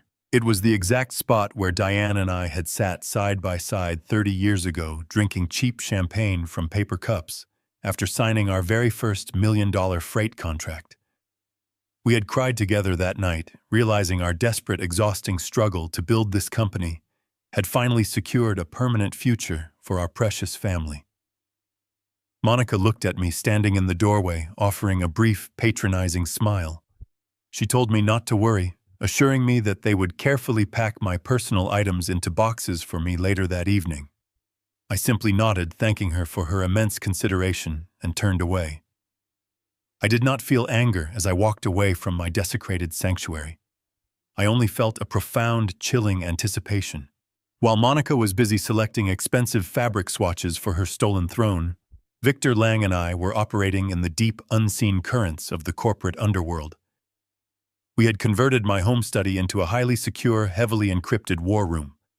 Victor moved with the ruthless, terrifying efficiency of an apex predator smelling blood in the water. He utilized a secure, heavily encrypted server to establish direct contact with Special Agent Harrison, a highly decorated veteran in the Federal Bureau of Investigation White-Collar Crime Division. Harrison was a man Victor had occasionally clashed with in court, but they shared a mutual, uncompromising respect for undeniable hard evidence. We handed over the digital key to the invisible back door I had coded into the Caldwell logistics servers. We provided the federal agents with absolute, unrestricted access to the labyrinth of financial rot. They spent Wednesday night and all of Thursday tracking the digital paper trail we had meticulously highlighted. They watched in real time as Bradley and Monica siphoned the remaining employee pension funds through the 4 fake limited liability corporations registered in Delaware. They verified the forged digital signatures, mapped the offshore routing protocols, and secured warrants to freeze the illicit Cayman Islands accounts. The trap was no longer just a corporate termination. It was a massive, fully coordinated federal sting operation. Special Agent Harrison personally assured Victor that heavily armed teams would be strategically positioned in the unmarked vans surrounding the Caldwell Logistics Building by dawn. The evidence of the $4.5 million embezzlement was completely irrefutable, and the federal government was more than ready to collect their prize. The sun finally rose on Friday morning, washing the city in a cold, brilliant, unforgiving light. I stood in the center of my master bedroom, listening to the absolute silence of the house. The time for playing the grieving, broken old man was officially over. The performance had served its purpose, lulling my enemies into a false, intoxicating sense of total security. I walked over to my spacious walk-in closet and bypassed the dark conservative morning suits I had been wearing for the past week. Instead, I pulled out a perfectly tailored charcoal gray bespoke suit with razor-sharp lapels. It was the armor of a corporate titan, the garment I wore when I intended to completely dismantle my most formidable business rivals. I dressed with slow, deliberate precision. I buttoned the crisp white shirt, secured the heavy platinum cufflinks, and tied a deep crimson silk tie in a perfect Windsor knot. I looked at myself in the full-length mirror. The stooped, trembling widower was completely gone. Staring back at me was the founder of Caldwell Logistics, a man who had survived economic collapses, ruthless competitors, and the profound tragedy of losing his beloved wife. I walked over to the sturdy wooden nightstand where Diane had left her favorite pearl necklace. I touched the cool pearls, gently drawing strength from her enduring memory. My focus remained absolute, my purpose entirely unshakable. I was not just protecting my vast fortune. I was defending the sacred honor of the woman who had sacrificed everything to build this magnificent empire alongside me. I turned away from this quiet bedroom and walked purposefully down the grand staircase, my footsteps echoing with a commanding rhythmic authority against the polished hardwood floors. I stepped into my dimly lit study, the room where Monica and Derek had foolishly believed they had finally broken me just a few short nights ago. The atmosphere in the room felt entirely different now. The heavy shadows that had previously masked my carefully rehearsed weakness now seemed to embrace my impending vengeance. I reached into the hidden compartment of my heavy oak desk and retrieved the thick, tamper-proof envelope containing the genetic laboratory report. The crisp, white document held the absolute scientific truth of Chase and his parentage, the ultimate weapon that would permanently sever their unearned claim to my empire. I folded the document carefully and slipped it smoothly into the inner breast pocket of my suit jacket, resting it right against my chest. I strapped my heavy silver watch onto my wrist, checking the time. It was exactly 7 in the morning. The board meeting was scheduled to commence in exactly 2 hours. The federal agents were currently locking into position. The legal documents of immediate termination were thoroughly finalized and securely waiting with Victor inside his briefcase. The intricate chessboard was perfectly set, and my arrogant opponents were blindly marching their king directly into a fatal, inescapable trap. I walked out of my front door, the crisp morning air filling my lungs with a sharp, exhilarating clarity. I climbed into the driver's seat of my truck, gripped the thick leather steering wheel, and turned the heavy ignition. I was going to walk into that boardroom and let them sit comfortably at the head of the long mahogany table. I was going to let them look down at me and completely believe they had finally won the brutal war. I would allow them a few fleeting moments of glorious, unadulterated triumph. And then I was going to burn their entire stolen world straight to the ground, without a single ounce of mercy. I put the heavy truck into gear and drove out of my peaceful suburban driveway, watching the rising sun reflect brightly off the sleek windshield. Today was not a day of mourning. Today was a day of absolute reckoning. The wicked had enjoyed their brief, reckless reign, and now the true master was coming. The drive to the corporate headquarters was a blur of familiar streets and morning traffic. My mind was entirely focused on the impending execution. I pulled into my designated parking space, stepping out into the cool morning air. I walked through the sliding glass doors of Caldwell Logistics, my posture perfectly straight, the expensive fabric of my bespoke suit settling flawlessly over my shoulders. The security guards and front desk receptionists who had spent the last 2 days watching me shuffle around like a broken, defeated old man stared at me in open shock. The fragile, trembling widower was completely gone. I strode confidently toward the private executive elevator, my hard leather shoes clicking rhythmically against the polished marble floor. Every step was a deliberate strike against the false reality my enemies had constructed. I pressed the top floor button, watching the digital numbers climb higher and higher, taking me directly toward the absolute climax of this brutal corporate war. The heavy mahogany doors of the primary boardroom were closed when I arrived. I did not knock. I simply pushed them open and stepped into the expansive room. The space was completely packed. Monica had orchestrated an impressive, highly theatrical audience for her grand moment of triumph. She sat squarely at the very head of the long, polished conference table, occupying the exact leather chair that had belonged to me for 3 decades. To her immediate right sat my son Derek, looking uncomfortably pale and sweating lightly under his expensive designer suit.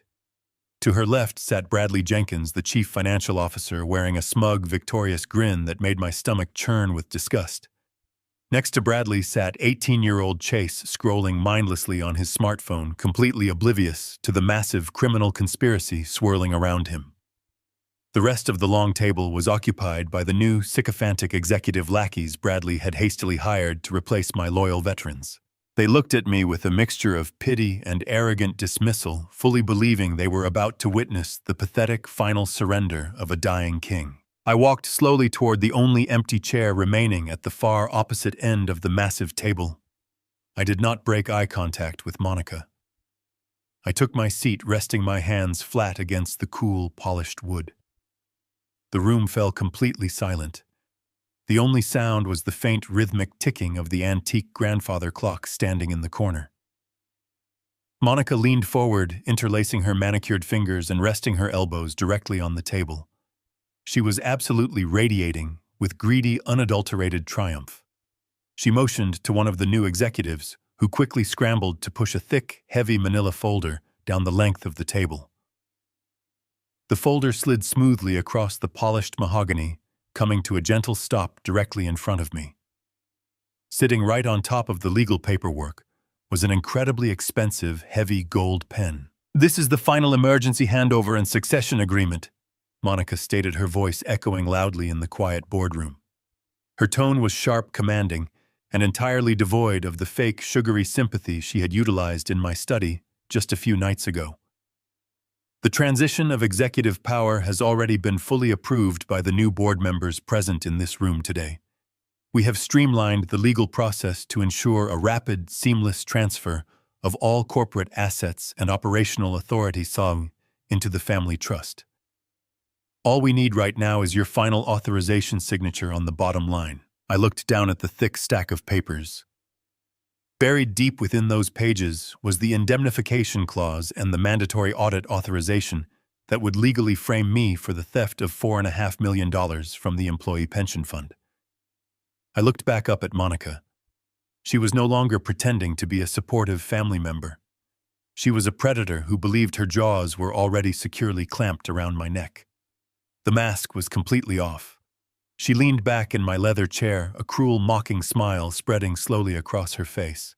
"Now that the old woman is gone," Monica said, her voice dripping with absolute venom and unmistakable malice, "you will put the company in my son's name and fend for yourself. You are completely done here, Richard. It is our turn now." The sheer, brutal audacity of her words hung heavily in the stagnant air of the boardroom. She had finally spoken the absolute truth, revealing the dark, putrid core of her decades-long deception. The new executives shifted uncomfortably in their seats, slightly unnerved by her naked cruelty, but they remained entirely silent, fiercely loyal to their new corrupt paymasters. Bradley Jenkins chuckled softly, adjusting his silk tie with a gesture of pure arrogance. Chase finally looked up from his smartphone, mildly confused by the sudden tension, but quickly returned his attention to his glowing screen. I did not react to her vicious insult against my late wife. I kept my face an impenetrable mask of cold, hard stone. I slowly reached out and picked up the heavy gold pen resting on top of the legal folder. The polished metal felt cool and solid against my fingers. I held the pen loosely, letting the bright morning light catch the golden barrel. I turned my head and looked directly at Derek. This was the absolute final threshold. He was a weak, cowardly man who had actively participated in a massive systemic fraud to protect his unearned inheritance. He had watched his wife insult the memory of his recently deceased mother. But he was still my son. I stared into his anxious, sweating face, offering him one final silent plea. I was giving him a singular, fleeting opportunity to be a man, to speak up, to stop this madness, before the federal hammer came crashing down on his entire existence. I waited, holding the golden pen suspended in the quiet air. Derek swallowed hard, his Adam's apple bobbing sharply against his tight collar. He saw the intense, piercing question in my eyes. He knew exactly what I was silently asking him to do. For one brief, agonizing second, I saw a flicker of genuine hesitation cross his pale features. But the cowardice ran far too deep within his soul. The fear of losing his luxurious lifestyle completely overpowered any lingering shreds of his basic human decency. Derek actively chose his path. He broke eye contact, turning his head away from me and staring blankly down at his polished leather shoes. The betrayal was final. I slowly opened my fingers and released my grip on the gold pen. The metal cylinder dropped onto the mahogany table with a sharp clatter that echoed loudly through the silent boardroom. I leaned back comfortably in my chair, folding my hands together in my lap. I looked directly into Monica's expectant, arrogant eyes. "No," I said smoothly. Before she could even begin to process my absolute refusal, the heavy double doors of the boardroom violently swung wide open. Victor Lang strode inside, flanked by two stern-faced federal agents in dark windbreakers. The room's temperature instantly plummeted to an absolute freezing cold. Victor Lang did not pause to offer pleasantries. He did not introduce the two towering federal agents who stepped seamlessly into the room behind him, their dark windbreakers creating a stark contrast against the plush corporate surroundings. He moved with the precise, deeply calculated strides of a seasoned executioner, walking purposefully to the chopping block. The arrogant, triumphant smiles that had just been plastered across the confident faces of the newly appointed executive board members instantly vanished, replaced by a thick, suffocating wave of collective confusion. Victor ignored the row of empty chairs. He marched directly toward the head of the long, polished mahogany table, stopping just a few feet away from where Monica sat, frozen in my luxurious leather chair. He unclasped his sleek black leather briefcase, the sharp metallic snap slicing violently through the absolute heavy silence of the shocked room. He reached inside and slowly pulled out the thick, tamper-proof envelope containing the verified genetic laboratory report. With a smooth, practiced flick of his steady wrist, he tossed the crucial document onto the exact center of the polished wood. It slid smoothly across the reflective surface, coming to a sudden halt, directly between Monica and Derek. The crisp white paper looked innocuous, but I knew the massive truth it contained was about to brutally detonate their entire stolen reality. Victor buttoned his tailored suit jacket, his expression an impenetrable mask of pure, unyielding legal authority. Before anyone in the stunned room could gather their breath to ask a question, Victor spoke. His voice was a booming, resonant baritone that instantly commanded absolute attention and left absolutely no room for any cowardly interruption. "I am legally representing Richard Caldwell in all matters concerning the execution of the Diane Caldwell Trust and the corporate succession of Caldwell Logistics," he announced loudly, staring coldly and directly down at Monica. "The sealed document I have just placed before you is a completely legal binding and independently verified genetic analysis. It was highly expedited and officially certified by a premier independent medical laboratory less than 48 hours ago." Victor did not wait for their trembling hands to reach out and open it. He recited the devastating scientific conclusion completely from memory, his enunciation perfectly clear and deliberately punishing. "The biological samples analyzed yield a probability of paternity of exactly 0%.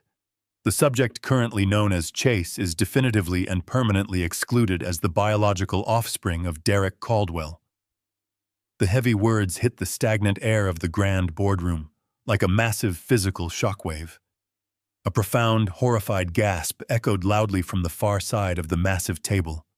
I looked past Bradley and saw 18-year-old Chase sitting completely rigid and paralyzed in his leather chair. He had finally dropped his precious smartphone onto the table.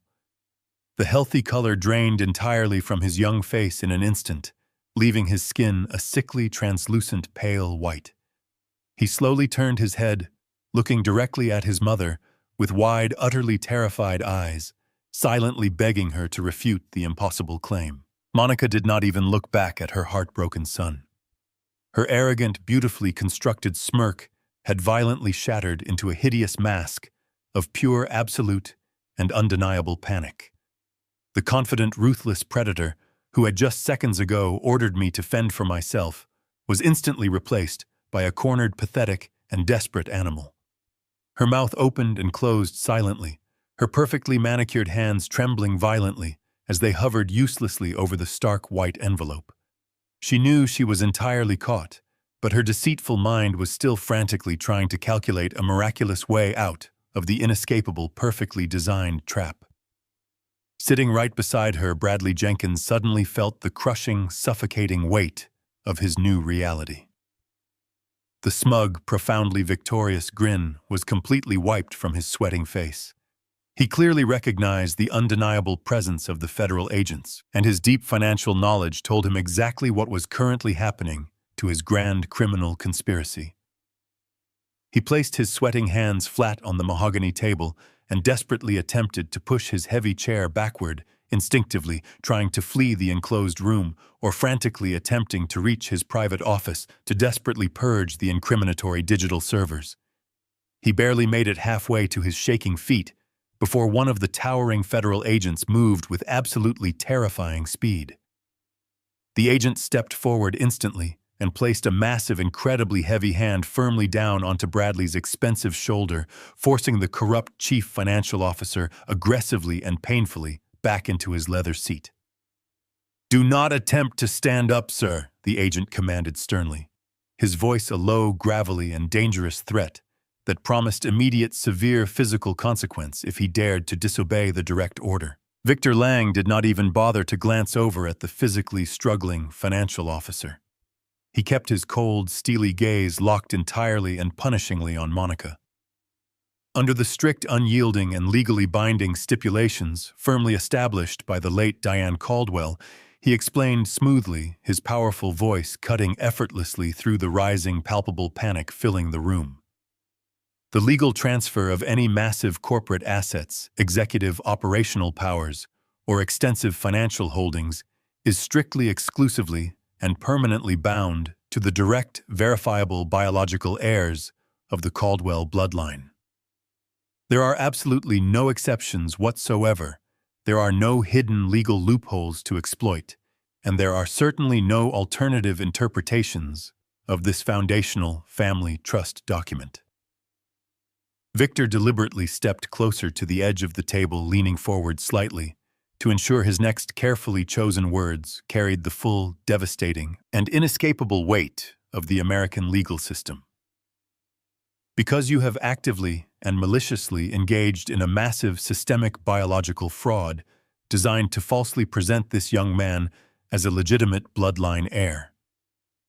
The emergency handover and succession agreement currently sitting on this table is completely null and void. The entire corporate transfer process is legally terminated effectively immediately. You have absolutely no legal standing in this company, you possess no executive operational authority, and you have absolutely no valid claim to a single solitary penny of the vast Caldwell family fortune. You are entirely stripped of all corporate and familial power right here and right now. The brilliant legal checkmate executed by Victor was absolute, completely flawless, and utterly wonderfully unforgiving. The heavy, oppressive silence following Victor's declaration was absolutely suffocating. Derek shot up from his leather chair like a man violently electrocuted. His pale face was a constructed mask of theatrical outrage, his voice pitching high with a forced display of personal betrayal. He pointed a shaking finger at his terrified wife, his eyes wide with performed disbelief. "How could you do this to me, Monica?" he yelled frantically. You made me raise another man's son. You used me to maliciously steal from my own family." He desperately wanted the tough federal agents and me to believe he was entirely innocent of the grand deception. He turned toward me, his hands raised in a pathetic gesture of pleading surrender, fake tears welling up in his cowardly eyes. But I reached down and unlatched the heavy brass buckles of my leather briefcase. I was absolutely not done with him yet. I pulled the leather flap of my briefcase back, and the sound of the brass buckles snapping open, echoing sharply through the boardroom. Derek was still standing across from me, his hands held up in a theatrical display of innocent devastation. He squeezed his eyes tightly shut, forcing miserable tears to leak down his pale cheeks. He was waiting for me to comfort him. He was waiting for his grieving father to rush forward and embrace the poor deceived son. I did not move toward him. Instead, I reached deep into the interior of my briefcase and pulled out the heavy manila dossier that Robert Sanchez had handed me in that dingy roadside diner. I pulled the specific highlighted document from the top of the stack. It was the printed email from exactly 10 years ago, the indisputable digital record of his absolute moral bankruptcy. I did not simply hand it to him. I drew my arm back and threw the crisp paper directly at his chest. The document struck his designer suit and fluttered to the polished mahogany table, coming to rest right next to the damning genetic laboratory report. "Do not dare play the victim with me," I said, my voice dropping into a deadly gravelly whisper that projected to every single corner of the massive room. "You are a coward. You knew you were completely sterile. You have known for 10 long years, and you sold your own mother's sacred honor for a pathetic monthly paycheck." Derek looked down at the highlighted piece of paper resting on the wood. His fake tears stopped instantly, completely drying up, as if a faucet had been violently wrenched shut.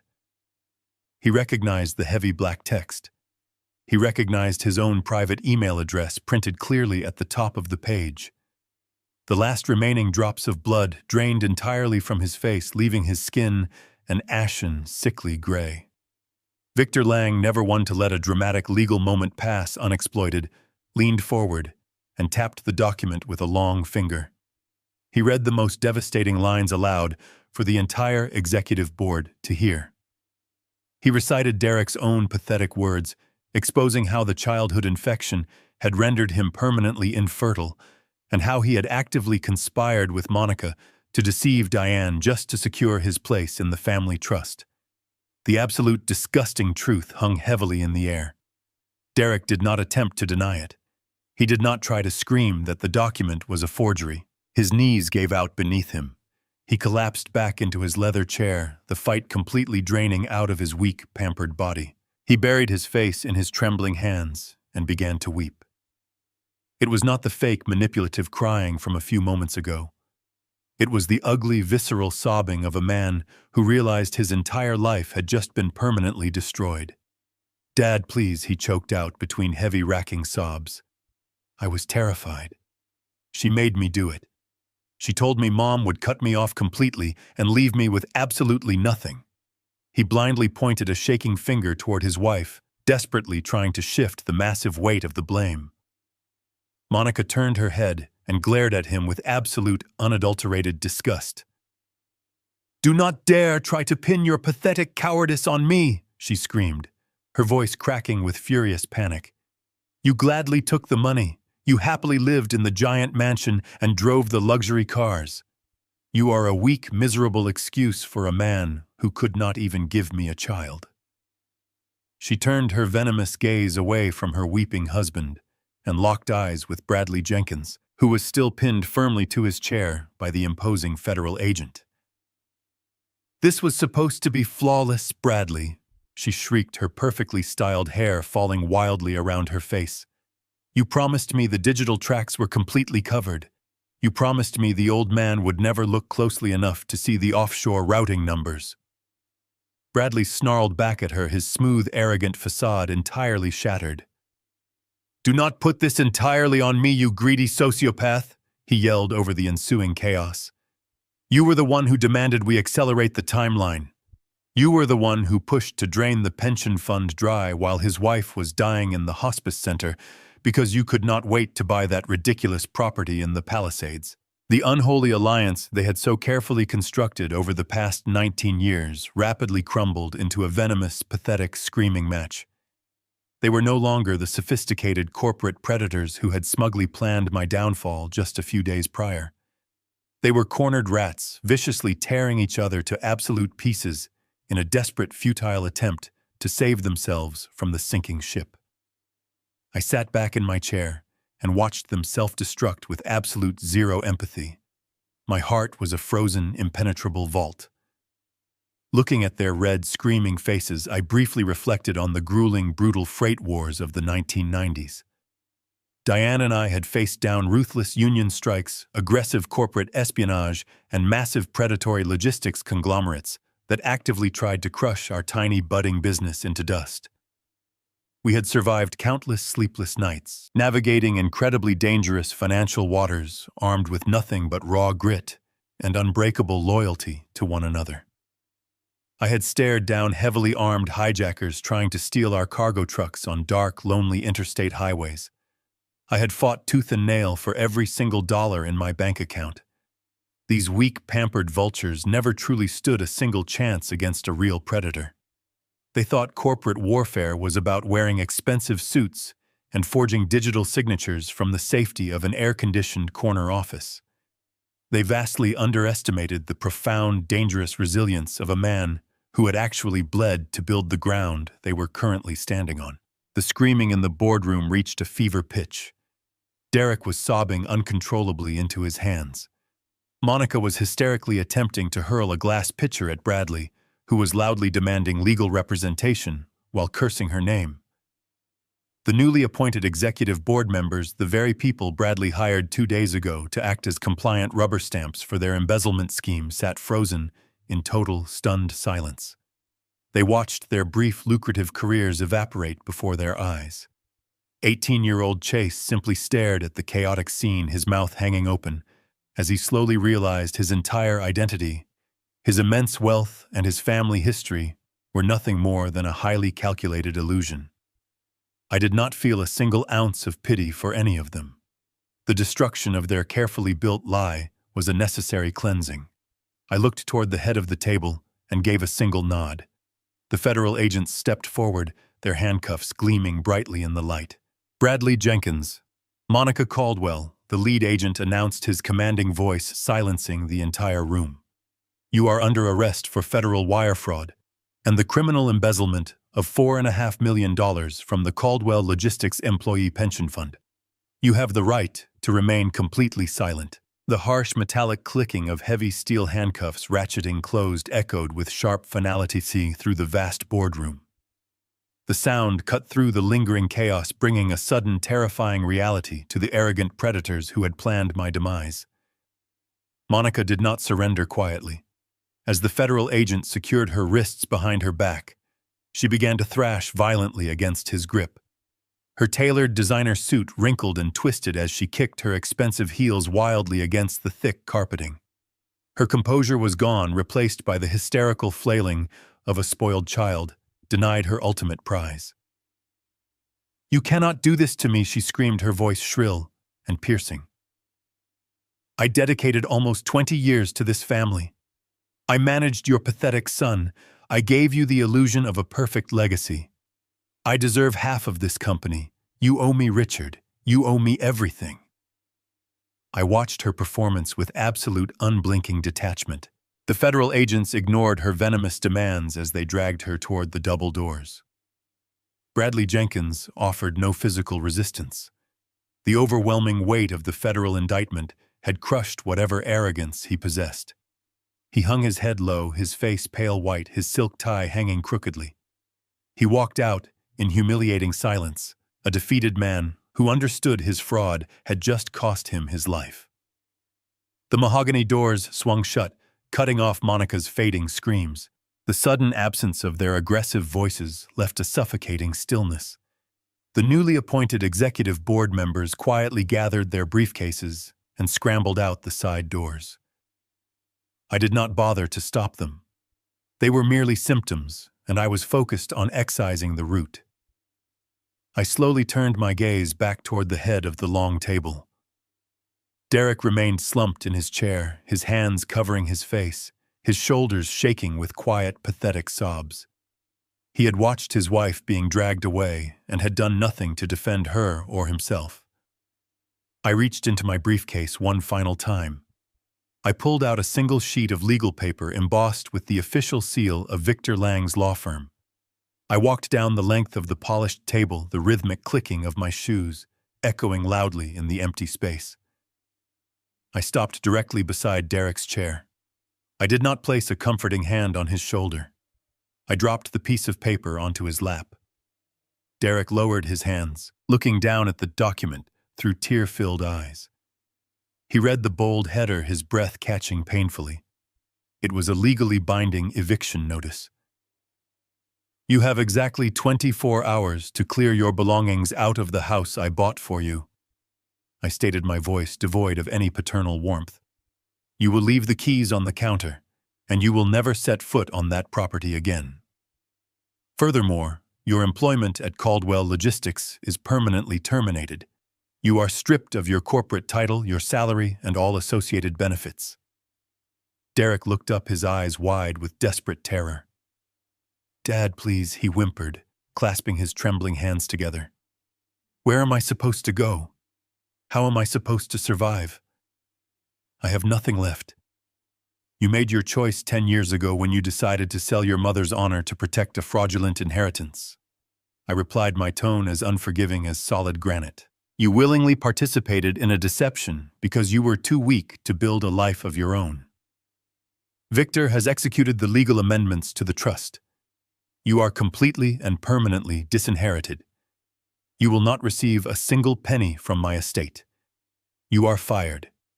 You are evicted. And as far as I am concerned, you are nothing to me. Do not ever attempt to contact me again. Derek buried his face into his hands, weeping openly, broken by the severity of his punishment. I stepped away from him, feeling no desire to witness the remnants of a man who squandered every advantage he had ever been given. I turned my attention to the far side of the table. 18-year-old Chase was still sitting there, frozen in shock. He looked incredibly young, vulnerable, and entirely lost.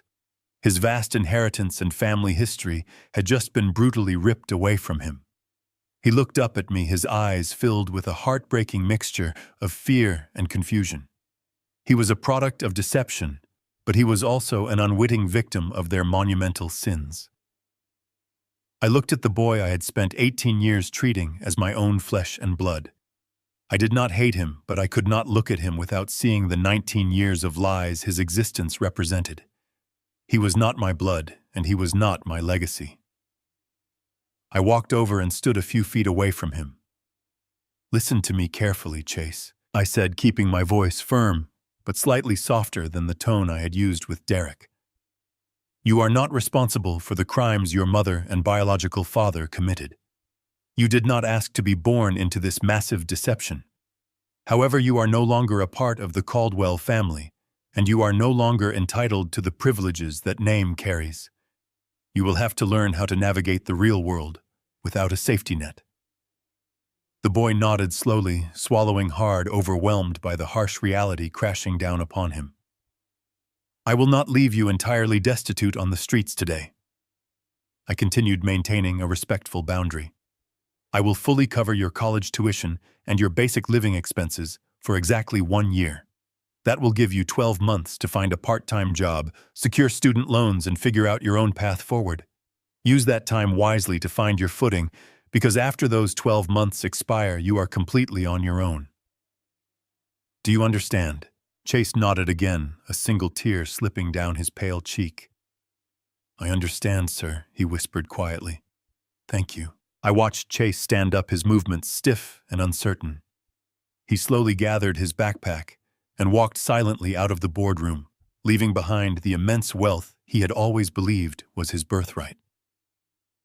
Derek followed shortly after, staggering blindly toward the exit without offering a single word of protest. A broken man walking out into a harsh world he was unprepared to face. The mahogany doors swung completely shut, sealing the massive room in profound silence. I stood alone near the head of the polished table. The overwhelming chaos of the morning had completely evaporated, leaving behind a sharp, ringing stillness. I looked around the expansive boardroom, the nerve center of the empire I had built with my bare hands. Victor Lang stepped quietly out of the shadows, his sleek black leather briefcase securely clasped at his side. He approached me with slow, respectful steps. "It is done," Richard, Victor said quietly, his voice a steady, grounding presence in the quiet room. "The malignant cancer has been surgically cut out of your company." I took a deep breath, feeling the suffocating weight of the past 19 years finally lift from my shoulders. "Yes, Victor, the cancer is finally gone," I replied, my voice steady and resolute, as I prepared to face the future. "But the empire still needs to be rebuilt." 6 months passed since the storm tore through the polished halls of Caldwell Logistics. The relentless wheels of federal justice moved with an agonizingly slow but ultimately devastating certainty. I sat quietly in the heavy oak pews of the federal courthouse, watching the final chapter of Monica and Bradley's monumental arrogance come to a decisive and permanent end. The presiding judge, a stern man with zero tolerance for corporate predators, delivered a blistering reprimand that echoed loudly through the silent courtroom. Monica and Bradley were both sentenced to 15 years in a maximum security federal penitentiary for massive wire fraud and grand embezzlement. Monica did not scream or thrash this time. She stood completely frozen, her once flawless designer wardrobe replaced by the stark, humiliating reality of a standard prison uniform. The luxurious, pampered life she had spent nearly 2 decades lying and manipulating to secure had violently evaporated into thin air. Bradley stood beside her, a hollow, defeated shell of the slick financial officer he used to be. They were marched out of the courtroom in heavy iron chains, permanently exiled from the opulent world they had tried to steal from me. My son Derek faced a very different yet equally crushing kind of prison. Completely cut off from the vast Caldwell wealth and abruptly stripped of the lavish lifestyle he had grown so incredibly accustomed to, he experienced a brutal, unforgiving crash into reality. I hired an independent private investigator to check on him exactly once, simply to ensure the eviction and disinheritance had been fully executed. The report was pathetic, yet entirely fitting for a man who had sold his mother's honor for a comfortable paycheck. Derek was living in a cramped, noisy apartment complex on the less desirable side of the city, struggling to make ends meet by working a grueling minimum-wage retail job at a local home improvement store. He spent his days wearing a cheap polyester vest, answering to managers half his age and stocking heavy shelves for a meager hourly wage. He had finally been forced to learn the true value of a hard-earned dollar, a lesson Diane and I had desperately tried to teach him decades ago.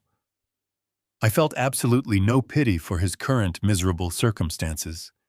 He was simply reaping the barren harvest of the deceitful seeds he had willingly sown.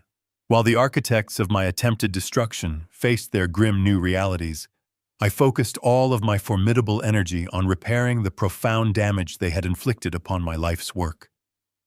The recovery of Caldwell Logistics was not a simple or easy task, but I approached it with the same relentless driving determination that had allowed me to build the empire from a single rusty truck. My very first executive action was to personally contact Thomas Sterling and the other deeply loyal senior executives who had been unceremoniously fired during Monica's brief, arrogant reign of terror. I invited them back to the corporate headquarters, offering them their former positions, along with substantial financial bonuses and sincere, heartfelt apologies for the chaotic disruption they had endured. They returned without a single moment of hesitation, stepping seamlessly back into their roles and helping me stabilize the rocking ship. Together, we worked tirelessly alongside Special Agent Harrison and the federal investigative team to trace every single stolen penny through the complex labyrinth of offshore routing protocols.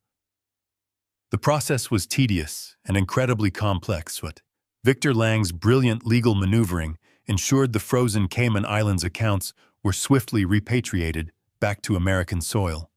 The $4.5 million that had been maliciously siphoned away by Bradley and Monica was successfully recovered in its entirety. I personally oversaw the direct transfer of those funds back into the employee pension accounts, guaranteeing that the hard-working men and women who formed the very backbone of Caldwell Logistics would not lose a single fraction of their rightful retirement security. I held a company-wide meeting the morning the funds were fully restored, standing before hundreds of my dedicated employees to ensure them that the storm had officially passed and that their futures were completely safe. Looking out at the sea of relieved faces, I felt the heavy, suffocating darkness of the past 6 months finally begin to lift from my weary shoulders. The malignant cancer had been aggressively and permanently cut out, and the healing process was progressing beautifully. The ultimate restoration of my company, however, required much more than just balancing the financial ledgers and rehiring the loyal staff. It required a profound structural change to the very foundation of the Caldwell legacy. I needed to ensure that the monumental greed that had poisoned my own family could never again threaten the magnificent empire Diane and I had sacrificed everything to create.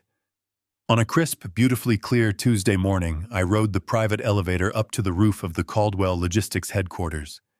The expansive rooftop offered a breathtaking panoramic view of the sprawling city skyline, a vibrant, bustling metropolis that my delivery trucks navigated every single day.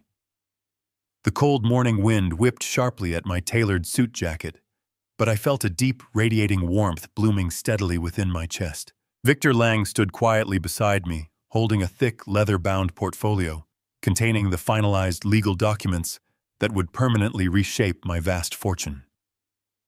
I reached out and took the heavy gold pen he offered me. I did not hesitate.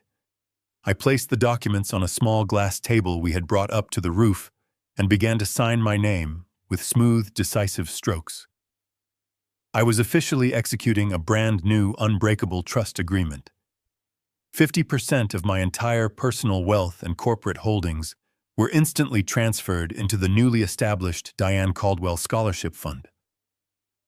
It was a massive philanthropic initiative explicitly designed to provide full, unrestricted university scholarships and comprehensive living stipends to brilliant, underprivileged youth who possessed the raw ambition to succeed but lacked the financial resources to achieve their dreams.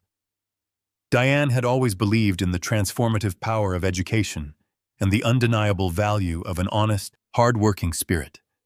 This fund would immortalize her beautiful memory, ensuring her name was forever associated with profound generosity, rather than the sickening greed of our former daughter-in-law.